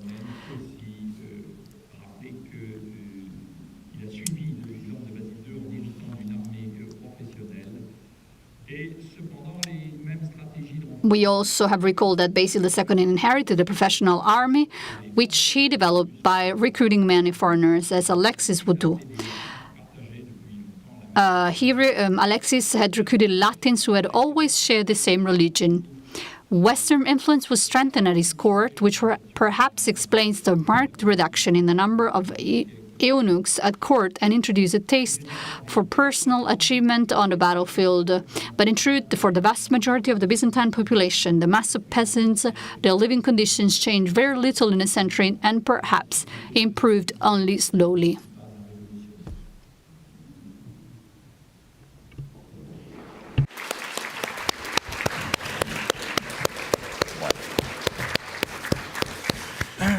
Thank you very much. Merci beaucoup, cher Jean-Claude. Tu n'es pas un révolutionnaire, mais tu es un historien très passionnant. Tu avais à nous restituer l'histoire d'un empire entier, avec de nombreux peuples, de nombreuses régions impliquées. Tu nous as fait revivre la société avec toutes ses composantes, ses tensions, tout ceci avec ton habituel maestria. Thank you very much, dear Jean-Claude. But obviously, your topic is a rich and meaningful one. And we will see later in the afternoon who will have questions to raise or criticism eventually about your lecture. So we have now 15 minutes for a pause, and then we hear Mark Laustermans, and we have the discussion. Je peux laisser mes affaires là, je reste là. Moi, non, c'est-à-dire qu'il se mettra là. Oui, il se met. Oui. Je mets tout de suite mes affaires là.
Then I think you may sit here and Yes. hope everything is okay. Jean-Claude? How can I open this? Because I'm very bad. Open that is The image. we ask the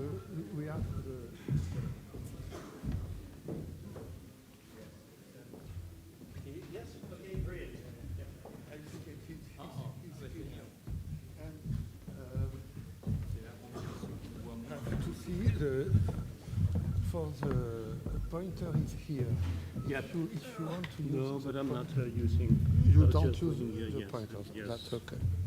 That's all. Ah, tu te mets comme ça pour voir. Ah, mais pas du tout. Non.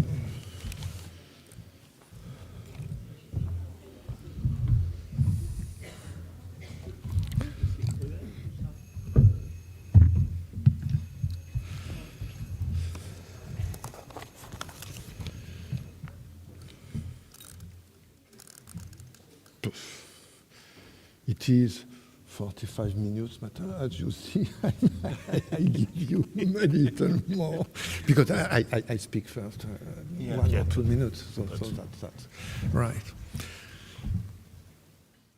Where people are coming.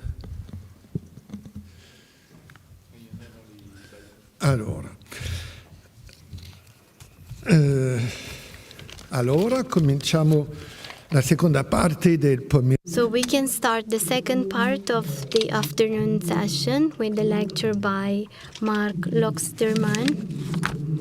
Mark Lxxi ha conseguito nel Novecento. Mark Lxxi in 1994 did a PhD with a thesis on the Byzantine epigrammatica.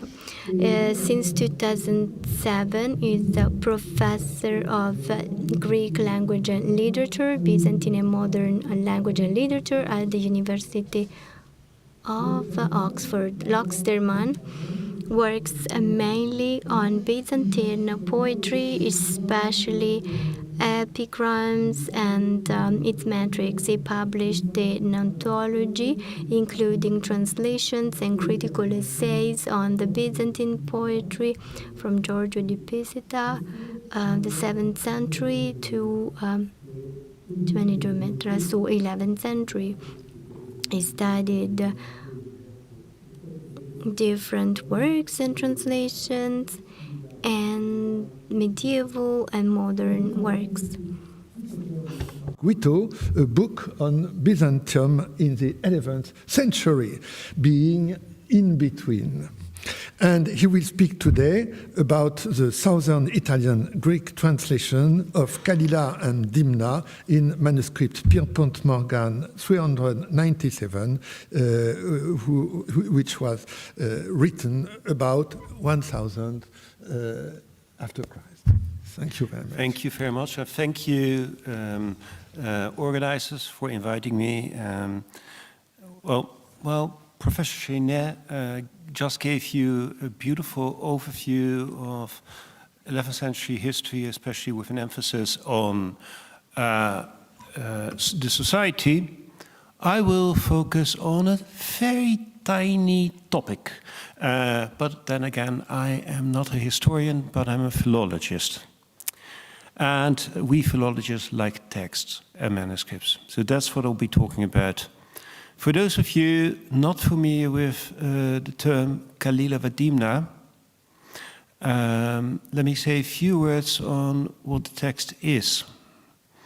It is a collection of fables and anecdotes and stories written in Arabic by a person, 8th century Abbasid writer and intellectual, Ibn al-Muqaffa, who made use of a previous translation into Middle Persian of a similar collection of Indian fables. So it traveled all the way from India to Persia and then to Baghdad.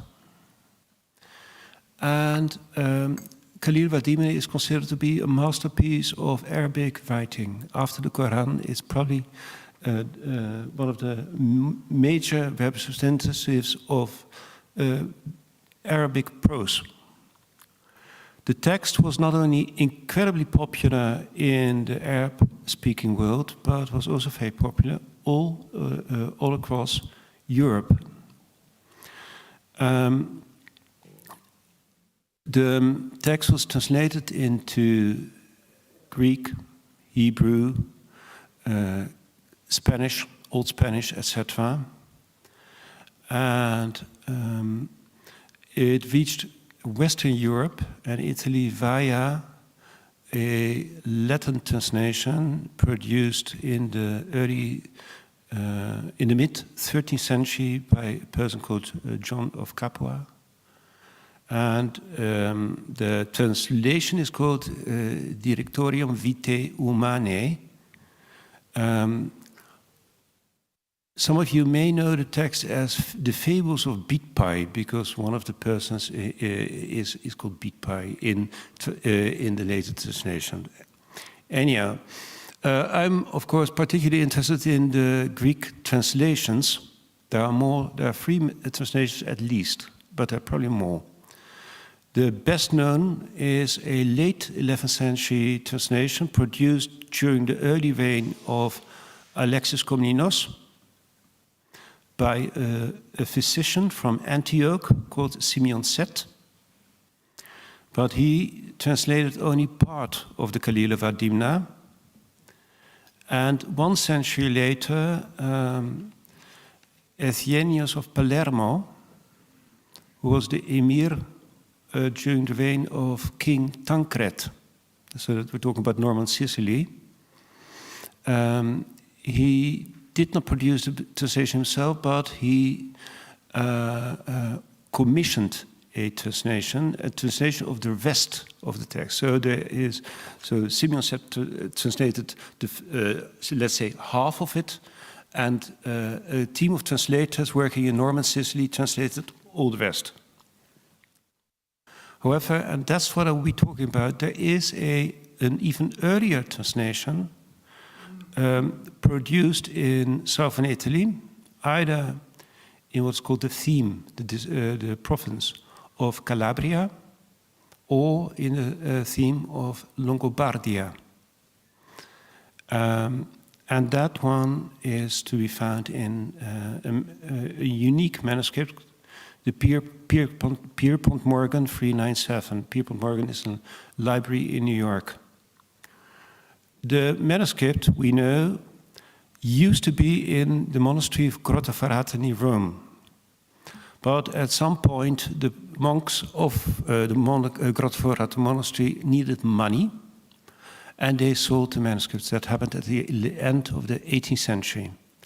And some 100 years later, it turned up in Paris, where it was bought by a banker called Pierpont Morgan. But it's the same manuscript. So therefore, sometimes people refer to as the Grottaferrata manuscript, which in a way it is.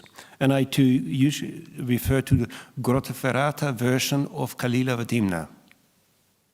So that's what I'll be talking about. You can see behind me the manuscript, or at least 1 page. It's clearly of Southern Italian origin. For those of you who know their paleography, the manuscript is produced in the style of the so-called Scuola Niliana. The Scuola Niliana is named after Nilos of Rossano, who, after peregrinations through Calabria, Campania, and Lazio, founded the monastery of Grottaferrata in the year 1004. Manuscripts in the so-called style of the Scuola Niliana date from the second half of the 10th century to the first half of the 11th century. As you can see, the manuscript is richly decorated. And I'm not an art historian, so I'll just repeat what I'm being told by the art historians. The images show a remarkable resemblance to those of Latin exulted rolls produced in southern Italy, in mainly the greatest paleographer of southern Italian manuscripts, Santo Luca, thinks that the manuscript has been produced around the year 1000, somewhere in the region of Campania, and that's all we can say. And the art historians who know their stuff agree it is probably produced somewhere in monastery in Campania, somewhere, let's say, between Salerno and Monte Cassino. The manuscript is deservedly well known for its contents. Apart from the translation of the Kalila Vadimna, it contains the oldest life of Aesop, which is called the Grottavarata version of the life of Aesop. It contains large collections of fables of Aesop. It contains, it's one of the three manuscripts of Babrius, the metrical fables of the 2nd century. And it contains the Philoyelos, a collection of jokes. And it contains the Physiologos as well, so the bestiary. It's a unique manuscript. It really is. There are a number of lacunas, but the most important one is at the very beginning, where we find the Kalila Vadimna, because in its present state, the manuscript offers only chapters 13 to 15 of the book. So that's the end. And that's only, say, 4% of the whole text. So that's a huge loss. It is clear from the other texts that there is a clear Italian connection. So some of the texts are preserved only in Southern Italian manuscripts, and it is reasonable to assume that the person who compiled the manuscript made use of manuscripts that were available in Southern Italy, and are therefore of great importance for the text history of Aesop, Babrius, Philoyelos, etc.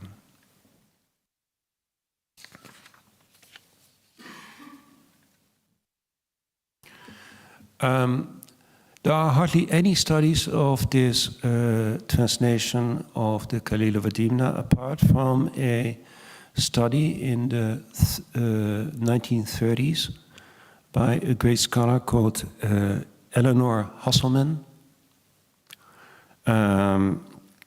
who produced the edition plus commentary and introduction. There's one point, however, where I fundamentally disagree with Hasselman, and that is the following. I'll read what she writes. It should be noted that the Greek contains several mistakes which cannot well have been in the original. Therefore, the Morgan manuscript cannot be the first copy of the translation from the Arabic. This now is repeated by all and sundry who refer to the text. She does not specify what those several mistakes are, but when you look at the critical apparatus attached to the edition, then you can see that there are scribal errors, spelling errors, and editorial errors. All we can say about the spelling errors is that spelling was not very important for the scribe. But he's not the only one in the Middle Ages. Scribal errors, there are hardly any real scribal errors. I noticed 2 examples like parexe instead of parexi, aniran instead of anira, and one example of orthography. There are not that many mistakes. Then However, there are many editorial mistakes made by the editor herself. I will not discuss these, but let me tell you, she intervenes in the text without good reason, simply because back then in the 1930s, they did not yet understand the nature of Byzantine Greek as well as we do nowadays. Well, we don't know it that well, but we are getting a better picture gradually. So most of her corrections are unnecessary. More importantly, however, it is worth remembering, noting that errors can creep into a text at every stage of the textual tradition. You might find scribal errors in autographs. So the fact that I've been able to note 3 scribal errors is not significant in itself. And even if there had been more errors, then that would have been of little significance either. So the presence of scribal errors in itself does not indicate that this is a copy of an earlier manuscript which already contained errors, etc., etc. You need further proof. Looking now at the manuscript, there are 2 fundamental reasons why it is very, very unlikely that this is a copy of a previous manuscript. The first has to do with the text history of Kalilova Dimna itself. As I already indicated, it was produced around 750, and it quickly became a popular text in the Arab-speaking world. However, you have to wait till the 10th century for the first translation to be made in Syriac. All other translations, and there are many, many translations, date from later centuries. So if we were to assume that the Pierpont Morgan 397 contains a copy of an earlier manuscript, then that would be incredibly quickly. Then we would have an incredibly early translation of the Kalilova Dimna. It is possible, but it's not very plausible.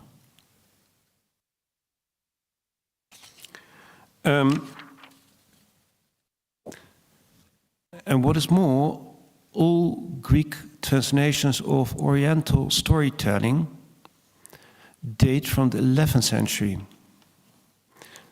So we have Varlaam and Yoasaph, translated from Georgian into Greek around the year 1000.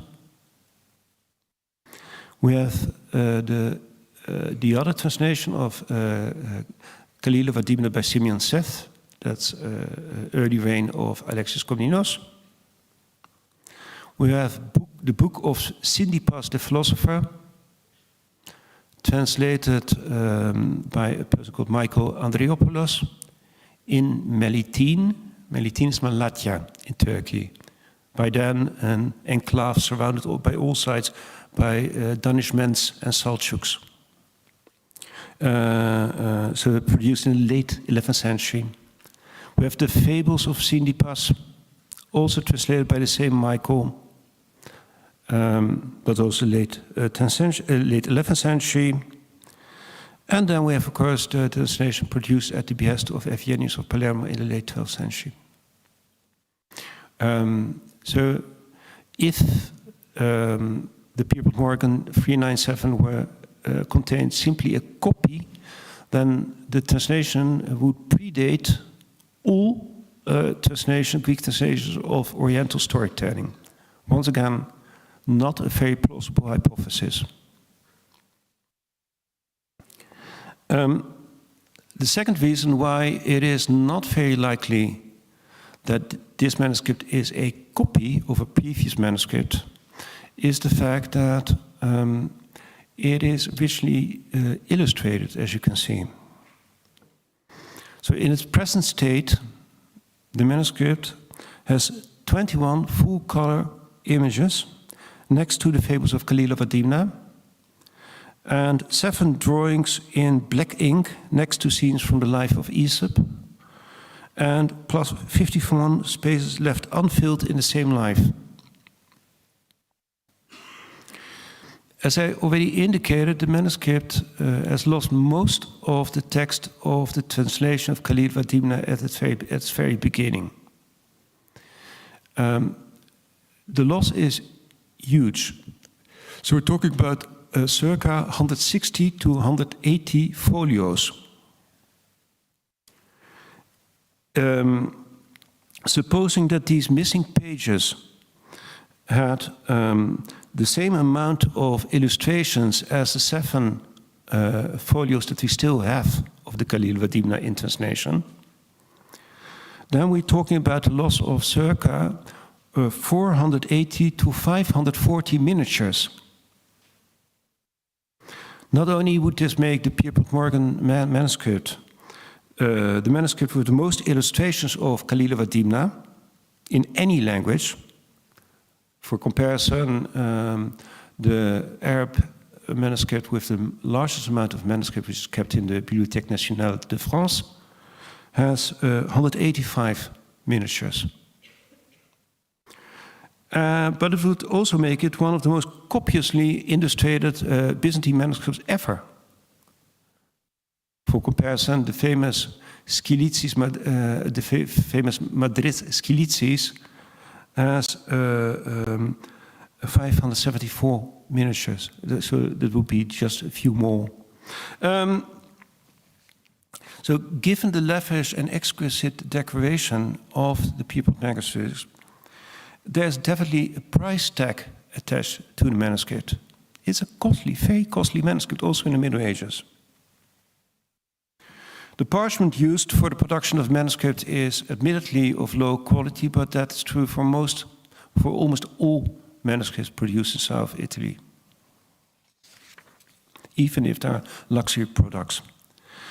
So to all intents and purposes, the manuscript looks like a presentation copy produced for a wealthy individual who could afford to pay for the expenses of hiring the service of a monastic scriptorium for the text, a gifted miniaturist for the decoration, and, as I would argue, a local intellectual with knowledge of Arabic for the translation of Khalil of Adimna.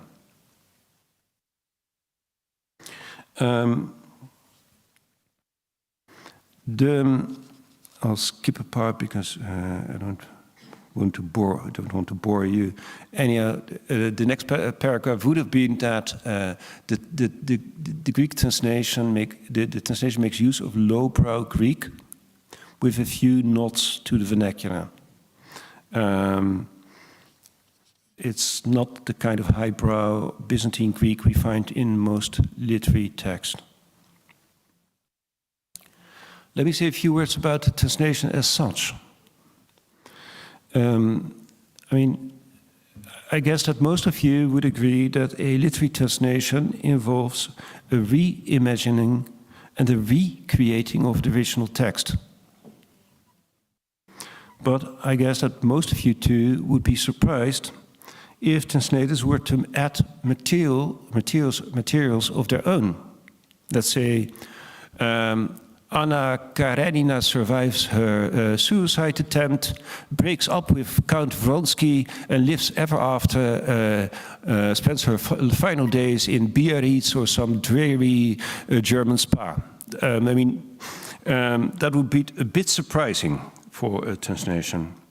But it doesn't not work like that in for medieval storytelling, where you see that translators fundamentally transform the text by adding, omitting, rephrasing, adjusting, etc., etc. Fidelity is of very little importance in the Middle Ages. And the Grote Verraad is no exception. It attempts to bring the text closer to the reader by removing elements alien to Byzantine culture and replacing these with more familiar features, customs, and expressions. References to the Quran are omitted, and biblical quotations are added in their stead, so the Psalms and the prophets. In the final chapter, the Arabic story of the crow imitating the gait of the partridge is replaced by the Aesopic fable of the bird in borrowed feathers, not only because it happened to be more familiar to the audience, but also to hammer down the implicit message. Allusions to social cultural practices are also domesticated in a way. A good example is the story of the slave who, when he left the service of his master, possessed 2 dinars, so money. The Arabic source text states that his master had given him the money and that he thought of giving half of it to charity. The Greek text, however, says that the man possessed 2 nomismata and prayed to God to set him free, promising that if he were freed, he would use half of the money to release someone else from captivity. The interesting thing is that the Greek translator at this point introduces a legal concept that cannot be found in any of the Arabic versions of Khalil of Adimna. The money the slave owns is called his peculium. An integral part of Roman law, peculium, is the slave's savings, the capital they had gathered while in servitude, with which they could purchase their freedom.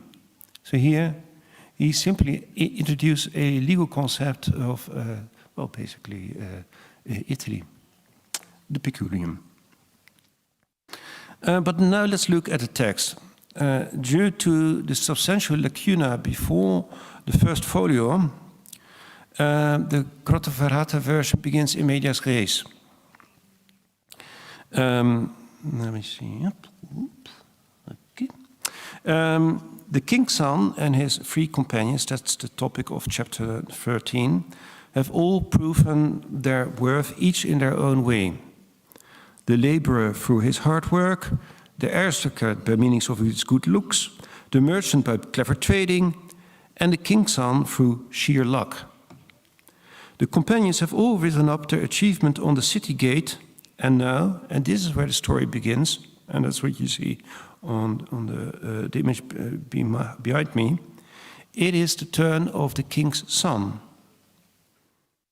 In Khalil of Adimna, so the Arabic source text, the king's son writes the following comment on the city gate. As you can see, there's a city gate.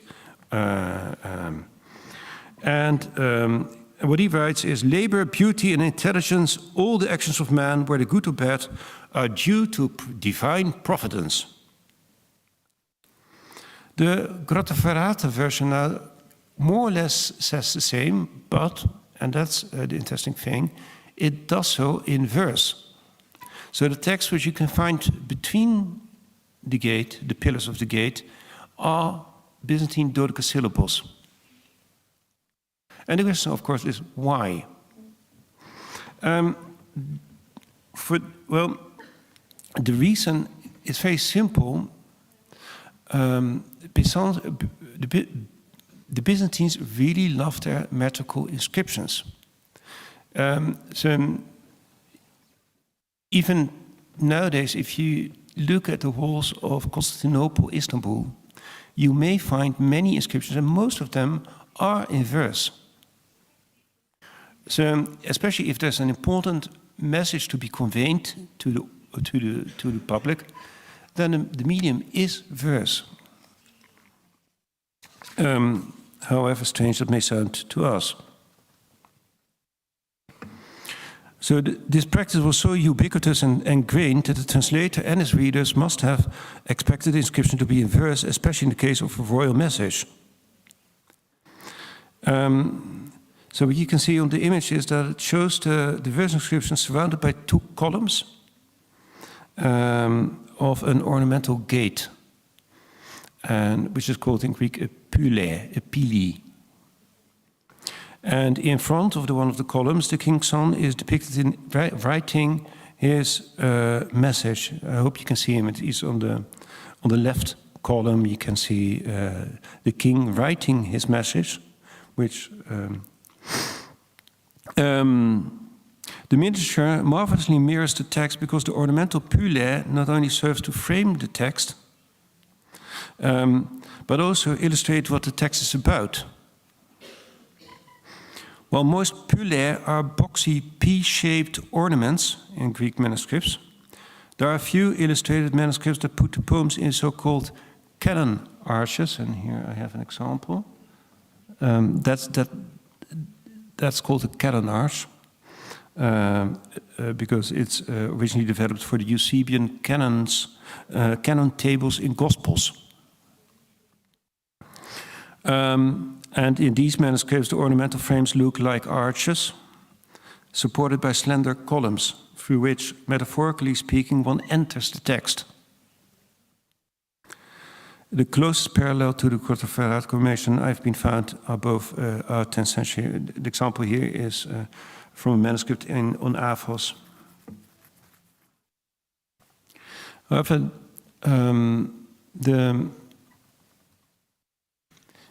what is surprising about this ornamentation is that this is not a book epigram. Most illuminated manuscripts will have book epigrams, and the texts behind those canon arches are book epigrams. This is not a book epigram. This is a part of a fable. And there is only one parallel for the use of pullae or canon arches or whatever, or an ornamental frame for texts that are not book epigrams, and that is another Italian manuscript. That is a really beautiful manuscript produced in Reggio di Calabria in 944, now kept in the monastery of St. John at Patmos. And as you can see here, we have a cross, and it surrounds a 10th century anti-iconoclast text in verse. Once again, the Byzantines loved their poetry. And so the only examples I've been able to find of verses in ornamental frames in Byzantine manuscripts that are not book epigrams are to be found here. So there's a Southern Italian connection. How much time do we have? Well, yes. No. 17, okay. Yep, okay. As I already pointed out, the translation diverges from the Arabic source text immensely. It's best you can call it a very loose adaptation, not a translation.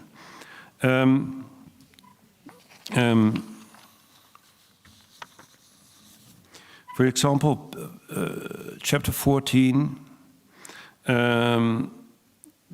there the translator changed basically the moral lesson to be learned. In the Arabic, the moral lesson is that if one suffers, if one is harmed oneself, one will stop doing harm to other people. Whereas in the translation/adaptation, the moral lesson to be learned is that bad people will continue to do bad things even when they are harmed. So he turns around the whole message. And it's interesting to note that he builds his story about the two binary concepts of alotria, things of other people, and ikia, things of oneself.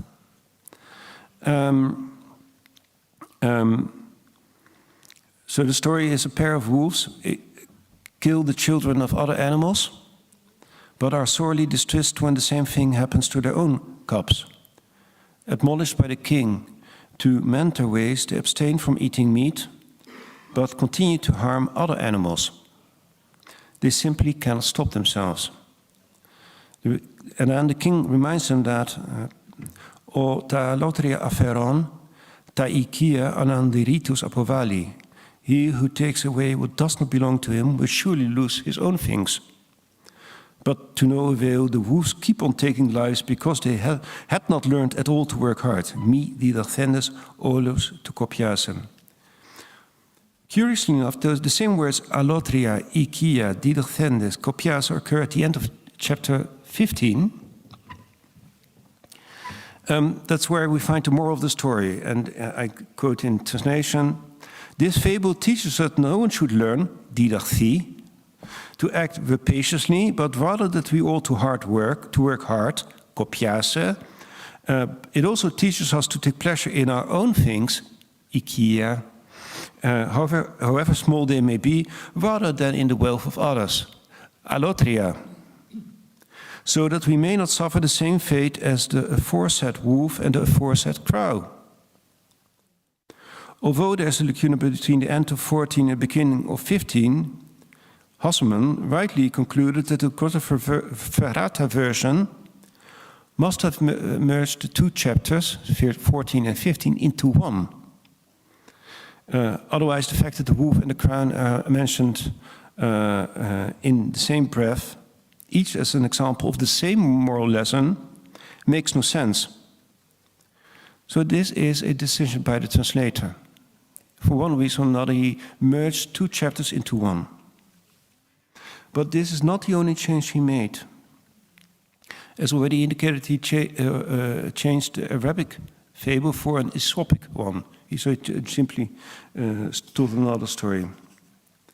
Whereas the moral of the Arabic fable is basically that of 1 Corinthians 7:20, that every man abide in the same calling wherein he was called. Or the Aesopic fable teaches that unrestrained ambition, it's about a crow who struts around in broad plumes because he wishes to become the king of the birds.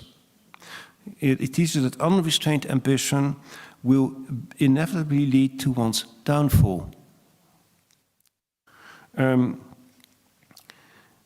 In the preceding fable, the translator adds a number of biblical quotations to hammer down the message that what goes around comes around. And the first quotation is, "Don't you know that whoever plunders will be plundered and whoever devours will be devoured?" Compare Ezekiel, "They shall plunder those who plundered them and pillage those who pillaged them." And, or Jeremiah, "Therefore all those who devour you shall be devoured. Those who plunder you shall become plunder, and all who prey upon you I will make a prey."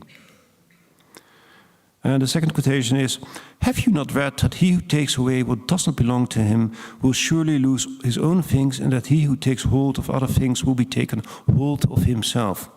Compare Isaiah, "They will take them captive, whose captives they were, and rule over their oppressors." Further changes to the text include the political message of the text. The animal world has suddenly become a monarchy. In the Arabic original, the lioness is reprimanded by jackal, but in the Greek translation, the wolves are reprimanded by King Azachar. The female wolf calls her husband great king, and the aim of the crow is to become king of the birds. All these changes, the dangers of unrestrained ambition, the biblical warnings against theft and plunder, the multiplication of kings, are, I would say, deliberate. They must be seen against the backdrop of the political fragmentation of southern Italy, which led to constant warfare, plundering, enslavement, and ransoming of populations, revolts, and civil unrest, and drove at least one chronicler to despair. The chronicler is Ergempertus, who, towards the end of his history of Benevento, that's the late 9th century chronicle, exclaimed in righteous indignation, I will read in English translation, "But I'm disturbed by one thing, when the apostle says, 'Whoever pray, shall he not be himself be prayed upon?' So what will happen to those who prey on others, men and women, and take them to a brothel? Will they really be preyed upon then? Just as the Neapolitans who had destroyed are now being destroyed, will we not be devoured now that we are devouring? So like the Greek translator 1 century later, Ergampertus expresses the feeling of political and social malaise in biblical terms. His source is Isaiah. Veci predaris, nonne et ipse predaberis. Woe to thee that spoilest. Shalt not they thyself also be spoiled? Seeing how similar the chronicler and the Greek translator are, both in the sentiments they express and their use of biblical language, it is reasonable to assume that the Grotteverrata version, like Ergampertus' chronicle, serves a political agenda.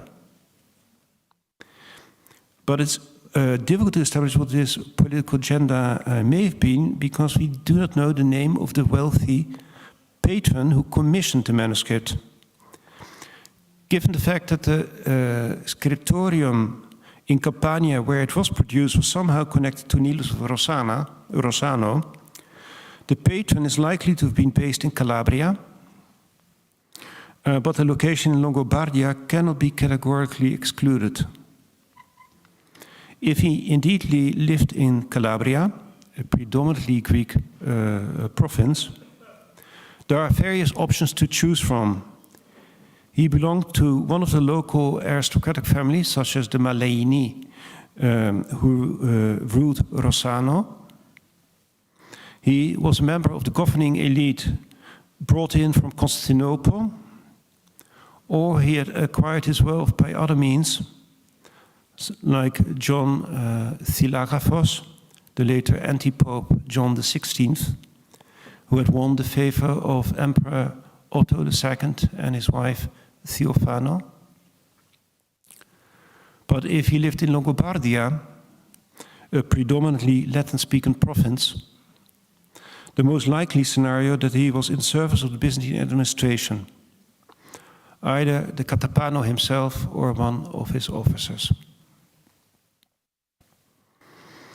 If the patron was based in Calabria, as I am inclined to think, then the political agenda becomes somewhat clearer. For notionally part of the Byzantine Empire, Calabria around the year 1000 was a patchwork of local interests and identities with little regard for the central government.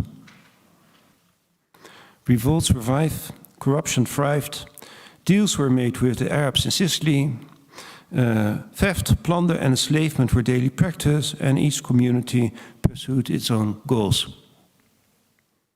It is this political context that to a certain extent explains why the Grotteverrata version of Kalila Vadimna emphasizes the need to curb unrestrained ambitions, put an end to theft and plunder, and respect the only real basileus. Not the wolf or the crow, but King Azaghar. Things are different for Longobardia. It was an integral part of the military and administrative machine that held the Byzantine Empire together. It too had its fair share of civil unrest, corruption and revolt, but as the local elite spoke Latin, the message of the Grotteverrata version would have been lost on them. They also did not need reminding that there was only one real basileus, because they already knew it was the emperor residing in Constantinople, but governing the province from far away. Given the proximity of Calabria and Longobardia to the Emirate of Sicily, and the frequent contacts, both hostile and friendly, between the Byzantines and the Arabs, it is fair to assume that the wealthy individual who commissioned the manuscript would have had no problem in finding a suitable translator, because there must have been enough people fluent in both languages.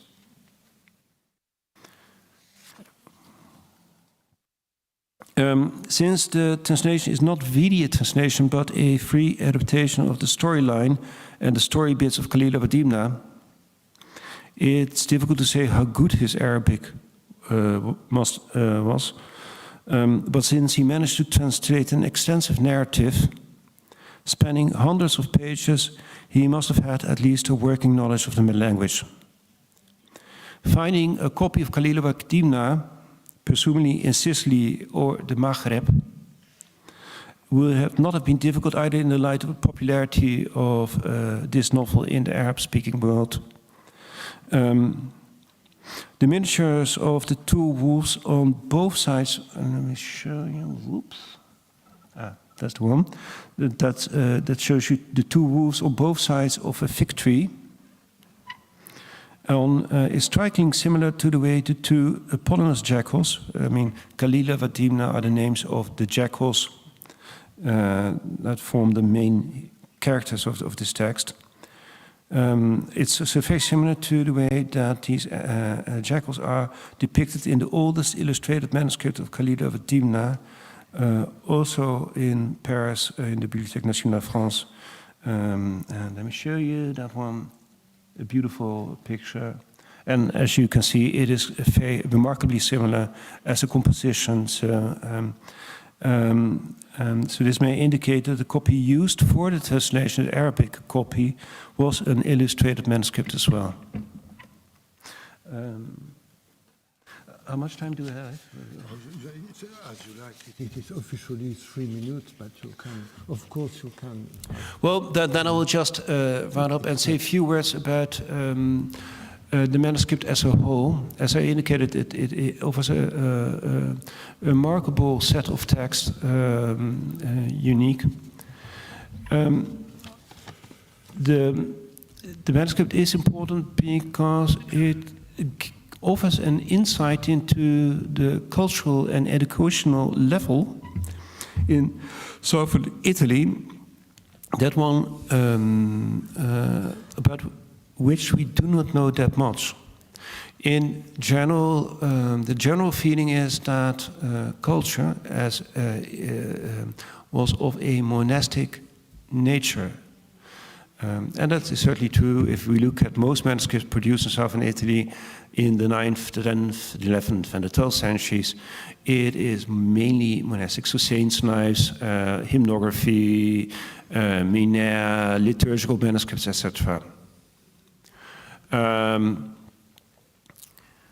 But the problem is that our picture of the manuscript and text production in southern Italy is fundamentally skewed because private libraries did not survive till the early modern period, whereas monastic libraries, many of them did survive until the 15th century, and that's when Cardinal Bessarion and others start collecting manuscripts and taking them to That's not in it. Please continue. To Venice and to Rome. So that's simply something to remember, that most manuscripts, that if we had, say, private or aristocratic libraries still intact, still there, then our picture might have been quite different.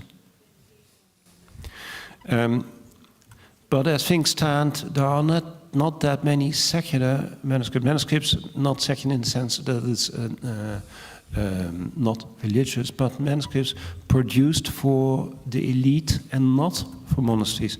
I know of only 2 manuscripts, apart from this one. There's one in the Vatican, number 1267, and that is unique because it offers, for instance, an eschatological text produced by a person called Vrison the philosopher. It deals with the Arab conquest of the island of Sicily in the 9th century. And it contains very unique texts, such as Dio Maestros, etc. But these names do not mean anything to you, but please believe me that this is a unique manuscript. Another one is, the second one is the manuscript I already mentioned, the one produced in Reggio di Calabria, in Favre. That one contains the homilies of Gregory of Nazianzus, And it clearly belongs to a group of Southern Italian manuscripts of Gregory of Nazianzus, which were all produced for monasteries. But this one wasn't. This one wasn't produced for a monastery, but this one was produced for an individual, rich, wealthy individual who was interested in the homilies of Gregory, not for purely religious reasons, but because Gregory is a very good prose writer. Try not to be too long. Yeah, sorry.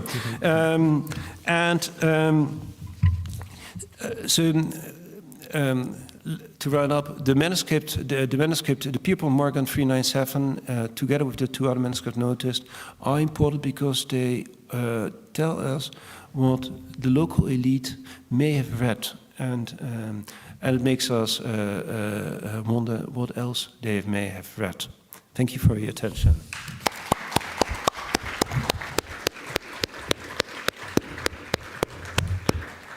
Thank you very much, Professor Lxxi, dear colleague, for this wonderful lecture, giving many enlightenments and insights into a magnificent manuscript and a fascinating text. So thank you very much. This will certainly inspire various questions and comments, but the discussion is starting now. Sta cominciando con la lezione della professoressa. We can start with the lecture by Professor Barbara Costini. Let's see if she's still connected. She's connected, or maybe not. Yes, she's connected. So, who has questions or remarks about the Evergatis and the lecture by Professor Crostini?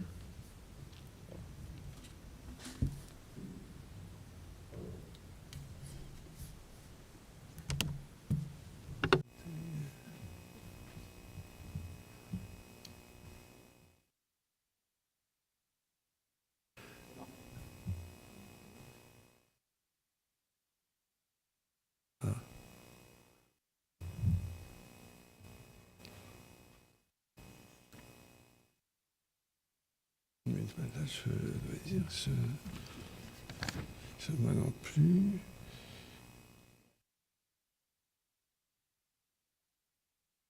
A distanza. Vedremo se c'è nelle. So we will see if anybody has questions.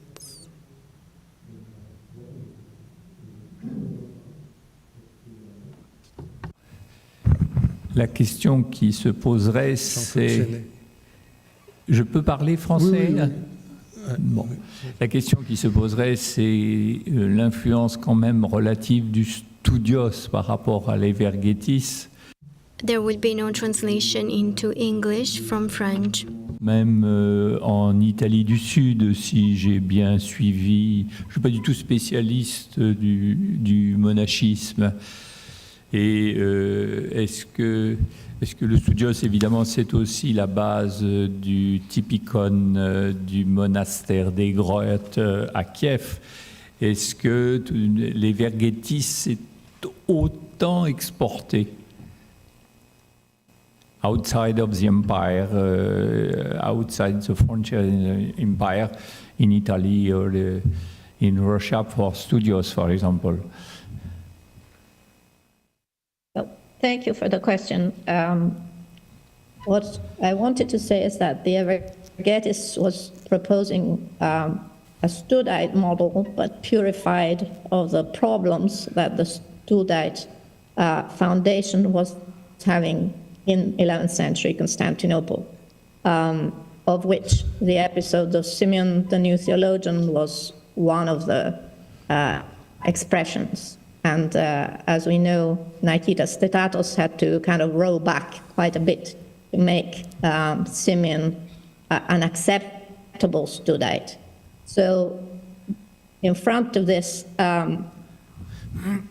these sort of practical problems that occurred in Constantinople, the Regetis sort of provided a kind of convenient alternative that didn't have so much tradition, but at the same time, it could be free of these kind of controversies.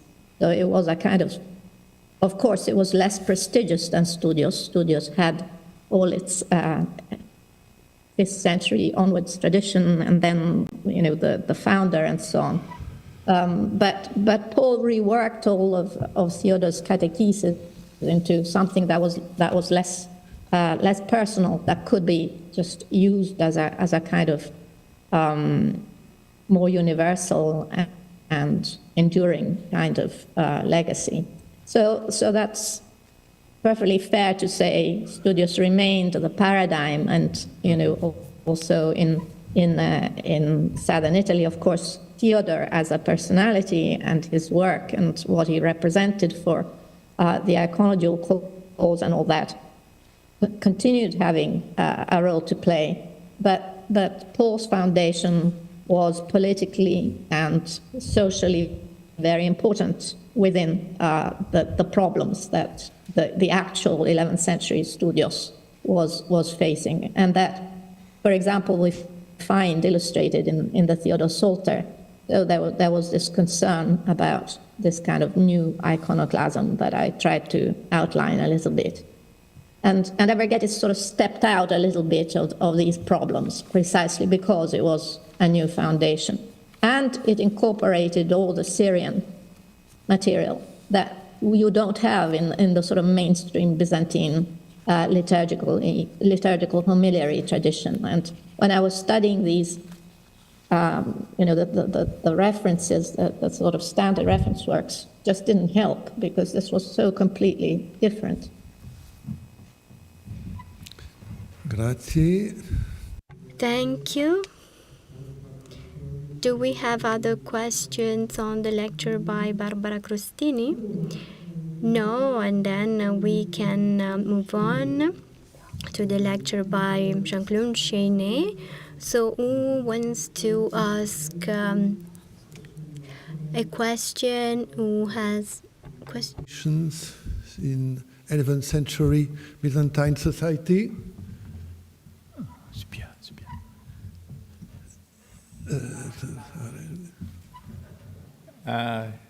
J'ai failli échapper. Mais si c'est en français, ça va. Oui, merci beaucoup pour votre passionnante leçon. J'aurais aimé vous poser une question sur l'apparition sur les sceaux de l'expression « homme de », que ce soit de l'empereur ou d'un autre aristocrate. Comment vous voyez, quelle origine vous voyez à la chose et quelle est sa signification? L'homme de était dans mon texte, mais il est passé dans la trappe. L'homme de passe à la trappe. Oui. On a deux types d'anthropos. On a les anthropos de l'empereur qui, eux, ne sont pas, je crois, antérieurs au XIe siècle. Je ne connais pas tous les sceaux parfaitement, mais homme de, on en a au moins dans la première moitié du XIe siècle. Je veux dire qu'on peut être sûr que ce n'est pas une influence occidentale. Et c'est simplement quelqu'un qui est au service d'un autre, éventuellement quand il le sert pour une fonction officielle. Et donc, je me souviens de sceaux qui indiquent que je suis l'homme du catépan. Je ne sais pas trop ce que faisait l'homme du catépan, mais je pense qu'il le secondait dans les commandes, enfin, non pas militairement, mais dans l'envoi des missives. Il était au service du catépan, qui, je pense, en plus le payait pour ça. Et ça s'est un peu étendu ensuite. Quand on voit, alors, à la fin du XIe siècle, on n'a pas homme de, mais on voit que des gens connus ont une haute dignité byzantine et sont les hommes de, je ne sais pas, du César Mélicène. On a des exemples à l'Athos. Sur les sceaux, j'ai pas je ne me souviens pas exactement d'un homme qui serait un dignitaire et servant un autre, mais je pense que ça doit exister. Mon ordinateur le sait, mais moi pas. Then, other question about Byzantine society.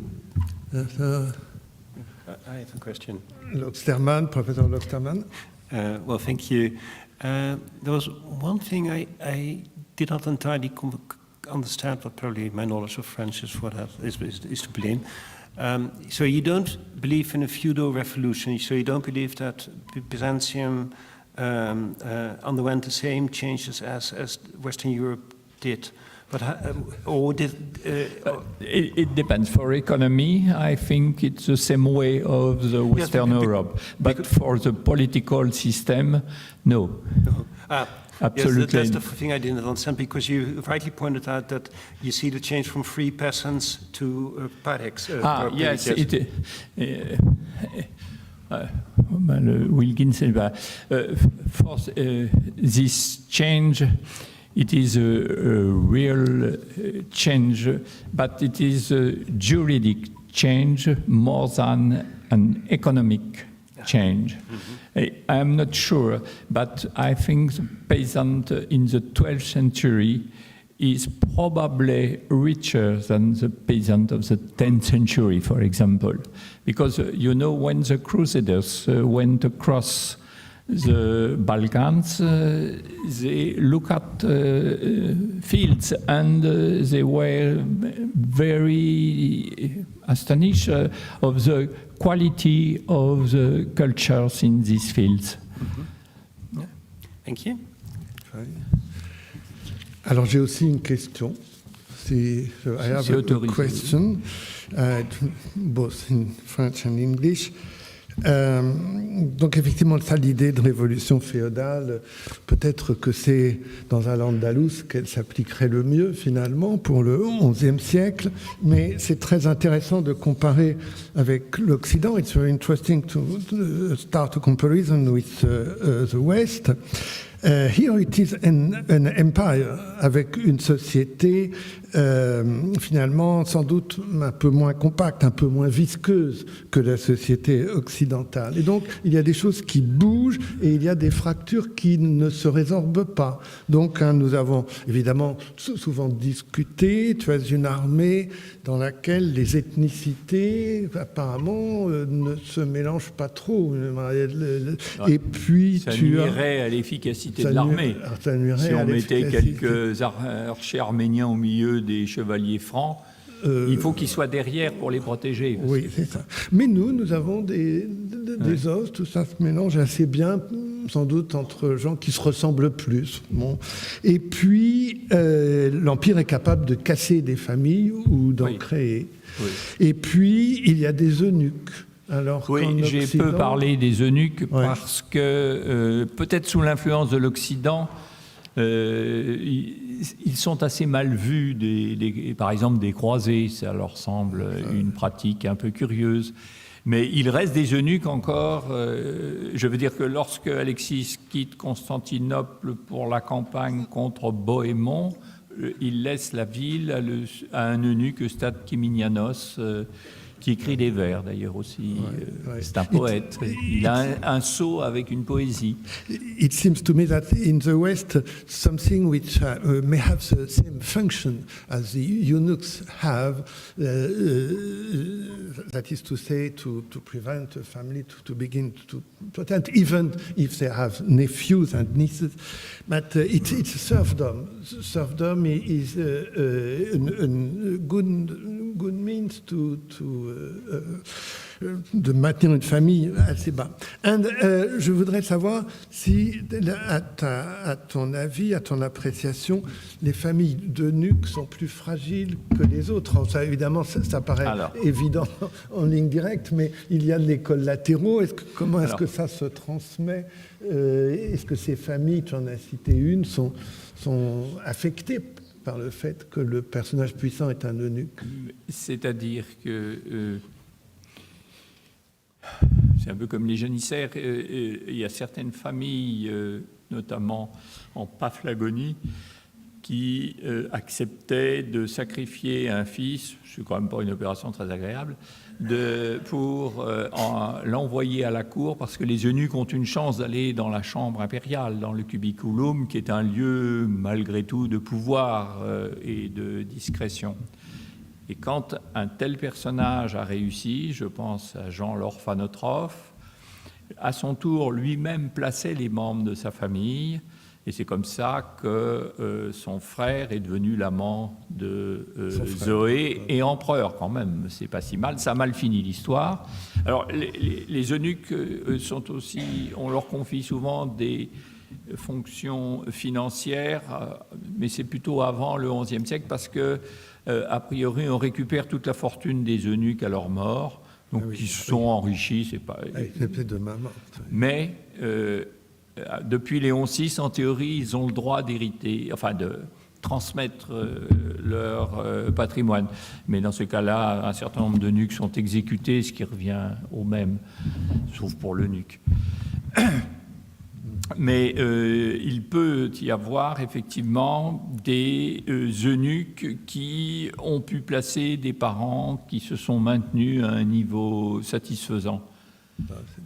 Voilà. Mais c'était ce dont se plaignent les fonctionnaires byzantins qui ne sont pas de famille extraordinairement implantées, c'est de l'instabilité. Michel Attaliatis a fait une grande plainte sur le fait que même quand on a bien servi l'État, on n'est même pas sûr d'avoir une bonne retraite. Et il a écrit à ce sujet à l'empereur, c'est Botaniade, je crois, son grand ami. Altra questione sulla società bizantina. Other questions on the Byzantine society for Professor Chenet? No questions. So now let's move on to the lecture by Professor Mark Loxterman. So who wants to ask a question or a remark on the manuscript? Any comments? Any? Tina Schiavon from the Pontifical University Antonianum in Rome. And firstly, I would like to thank you for the interesting speech. And then, by the time that you mentioned the exultate roles, I would like to ask you, do you think that it's possible to compare the illuminations of the manuscript 397 of the Pierpont Morgan Library and the Beneventan manuscripts copied and illustrated in the Monte Cassino Abbey, more or less in the same period? Thank you very much. Thank you very much for your question. I'm afraid I can't answer your question because I'm not an art historian. So there is an article by a lady called Avery produced. I can give you the reference afterwards. And she clearly established a link between those exultate roles. And then there is also the catalogue of Southern Italian manuscripts produced by Santoluca and others. And if you go to the entry dealing with the Pierpont Morgan 397, there too, I can't remember her name, to things that there is a link. But I'm simply not qualified enough to answer your question. So, sorry. Professor Acrostini, lei ha una questione sì. You have a question, Professor Barbara Crostini? You have a question? Do you have a question? I also had thought that a study of the miniature is important, and I was thinking, rather than of the roles, I was thinking of the Rabanus Maurus illustrated in Monte Cassino, the De Universo manuscript that Cavallo studied and others. And it seems to me rather fundamental to your hypothesis that this is not a manuscript that has anything to do with monastic life to establish that kind of comparison. Also, since it ended up in Grottaferrata, it is rather likely that, the transfer didn't happen so much later than Nilo's foundation, if that's the connection. So I was wondering if you could say a few words about that. And also, and I understand you're not an historian, but it seems to me a very important question. And the second point is, maybe I understood wrongly, or maybe you can just clarify for me, why do you think the translator Christianized the text? Could it not have been a Christianized Arab version of the Khalil al-Dimna? I can't understand that passage in your reasoning. Thank you. Thank you, Professor Crostini. To begin with your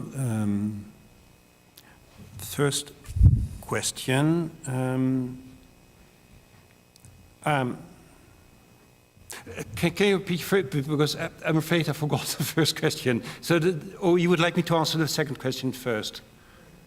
Yes, why don't you do that? Do the second question first. And okay. The second question is that we do not have any Christianized version of Khalil al-Dimna in Arabic. So the text is very popular, so have tens and tens of manuscripts of Khalil al-Dimna, most of them still unpublished, so there is a possibility that we will find one day a Christianized version, but I don't think that we need to suppose that there was a Christianized version of the Arabic source text, simply because, as I hope to have made clear, translators in the Middle Ages, or better, adaptators in the Middle Ages, are very free in the way they handle their text. So what this one did is not peculiar at all.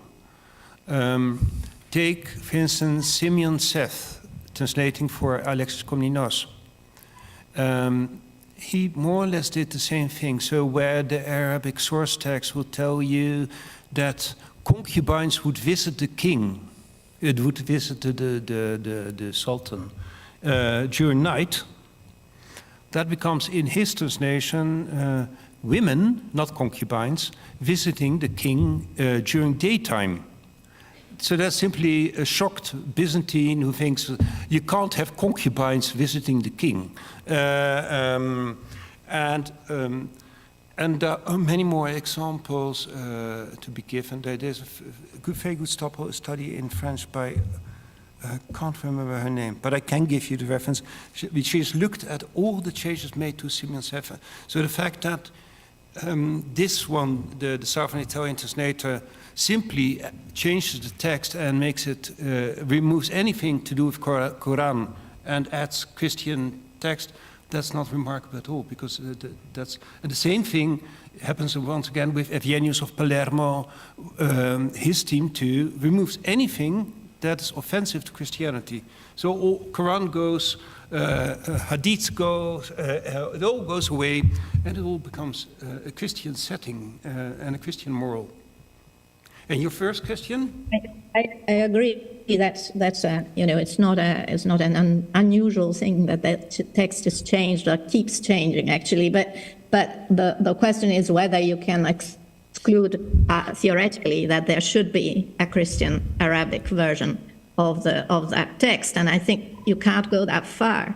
Not only because we don't have it. I mean, even if it's not extant, but because there were plenty of Christian Arabic things circulating by then, and so you know, it is, you know, the adaptation elsewhere.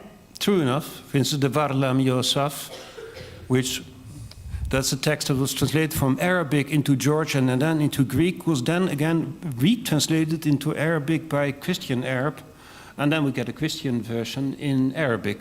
So yes, it does happen. Yes. Theoretically. The other point was only to pick up on your history of the manuscript and thinking that somehow your conclusions that this was giving us a picture of a secular type of reading was, to me, going too far on the evidence, because the evidence situates the manuscript mostly in a kind of monastic circumstances, and I think the massive illustrated manuscripts connected to Monte Cassino And even the bit about laughter and so on. I mean, I think it's a prejudice to think that these are not monastic texts. I mean, I think that was the point I was trying to make, that these monasteries were performative places where there was space for entertainment, and these are kind of appropriate entertainments in a way. So it seems to me that, from what you said about the history of the manuscript and its connection to Grottaferrata, we cannot exclude, at least, and we cannot divide it so neatly into secular and monastic. I'm not familiar with any manuscript that contains the Physiologos, the life of Aesop, the fables of Aesop, Philoielos, that's clearly meant for the consumption by monks. I agree that monks too occasionally want to have entertainment and fun, and want to have a good laugh, but I really do not think that this is the kind of literature read in monasteries, at least not a whole manuscript, because it is a very, very expensive manuscript. And the fact that it was once kept in the Grottaferrata monastery until the end of the 18th century is in itself doesn't say anything, because we do not know when it entered the Grottaferrata manuscript. It might have been in the 12th century or the 14th century. The fact that it was copied in a monastic scriptorium, because that's clear. It must have been produced in one of those scriptoria attached to the monasteries founded by Nilus of Grottaferrata,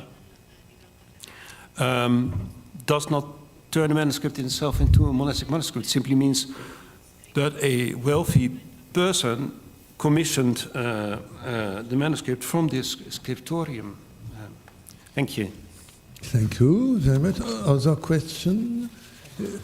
Scusi, io avrei una domanda. I have a question for the professor, Maria Elena Perego, historian of art. I don't know if I have understood well the professor while he was describing the architectural structure, the two columns representing the city gate. I have understood, I think, you saying that the figure on the left side of the column was the representation of the king, whereas I went looking for the details, and I looked on the website of the Bodleian Library, and it says that is the figure of a scribe that is lifting a pen with the right hand and holding something else with the other hand. I just want to clarify this point. Is it the scribe or is it the king? Clarification. Since you're an art historian, I'm certain that you've seen and interpreted the image correctly, and that I'm wrong. I assumed that it was the prince, not the king, by the way. He's still a prince, writing the text on the gate, because the text, the Arabic and the Greek text tells us that he inscribed his text on the gate. But you might be right that there is a possibility, of course, that being a prince, he did not do the copying, the inscribing himself, but used another person, and that's what you see. The problem is that the manuscript begins on this page. So we do not know what the text was saying. I mean, there might have been a line saying, and then the prince asked one of his men to inscribe the text on the gate, etc., and that would immediately solve your problem. But in the absence of evidence, I simply do not know. But I'm very grateful for you for pointing out this is probably a scribe and not a prince. Thank you. Other questions? Yes?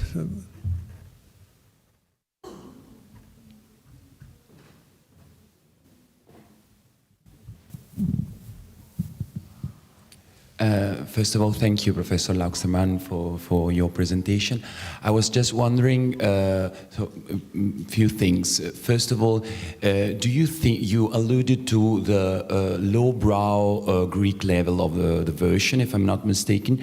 Could you please tell us more? I was just wondering which ones are the signs of this lowbrow Greek, and do you think that did you see any connection between the language level and such a huge and extensive iconological project? Since you told us that the manuscript itself was conceived as with such an extensive iconographical apparatus.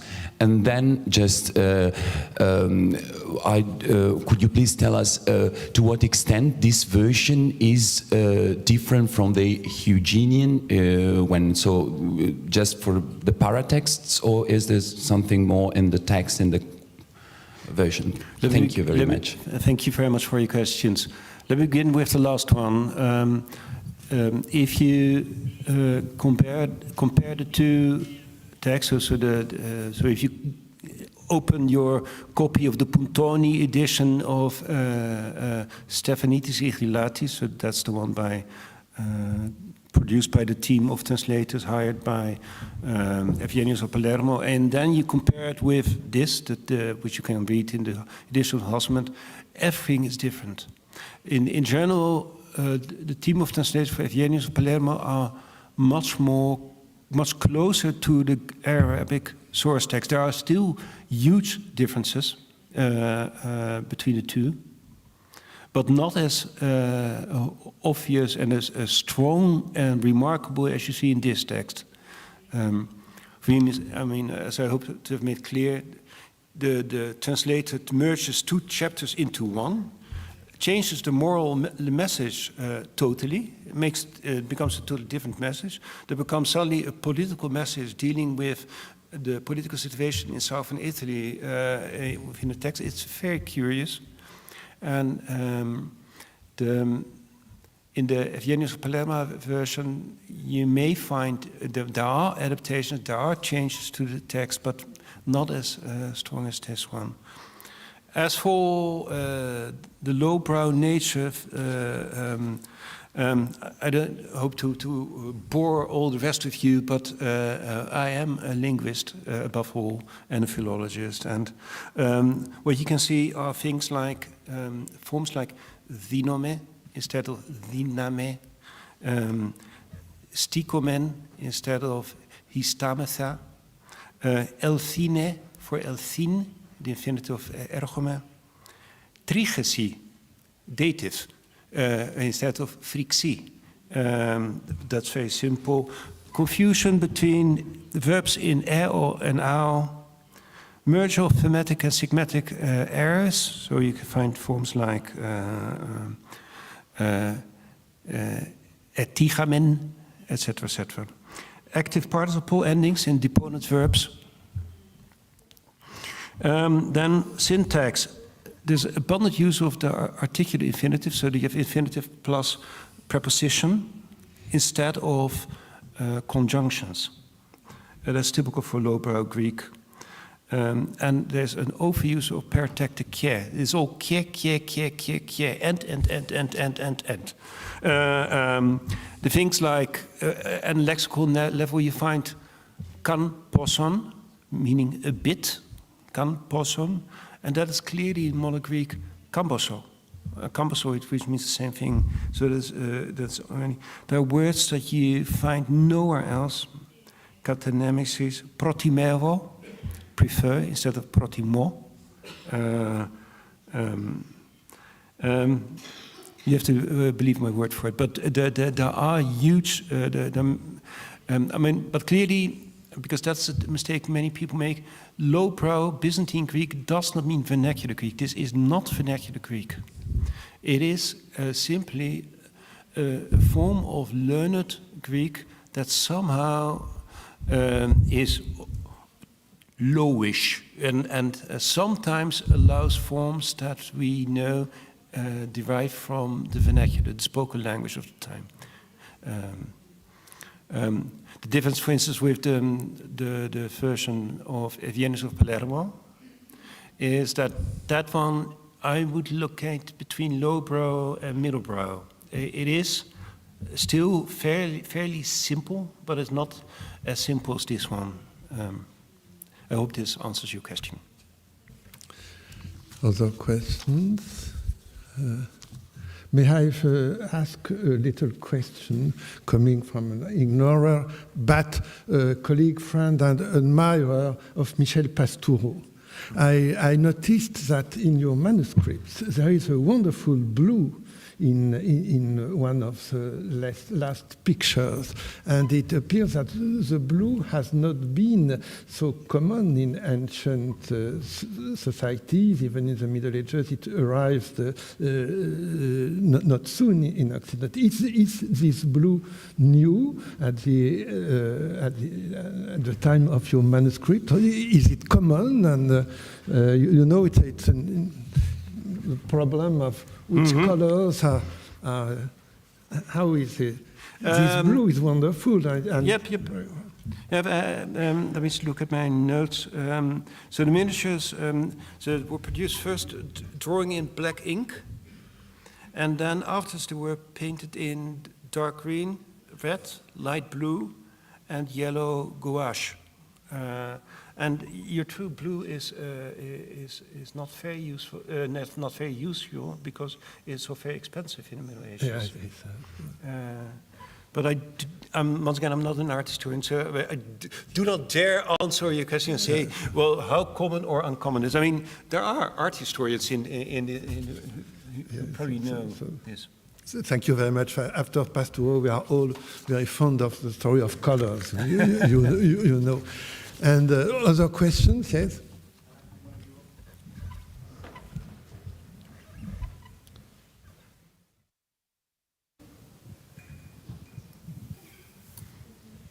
Thank you for your beautiful presentation. I have a question of method. Maybe it is a dumb question, but... No question. There are no dumb questions. It is linked to what you were saying to Alessandro. In these cases where you have a text that is an adaptation and more than a translation, you said an imitation. How do you consider this witness in the tradition of the text? Can we put the manuscript in the stemma codicum, or is it better to consider it a different thing? I don't know. It's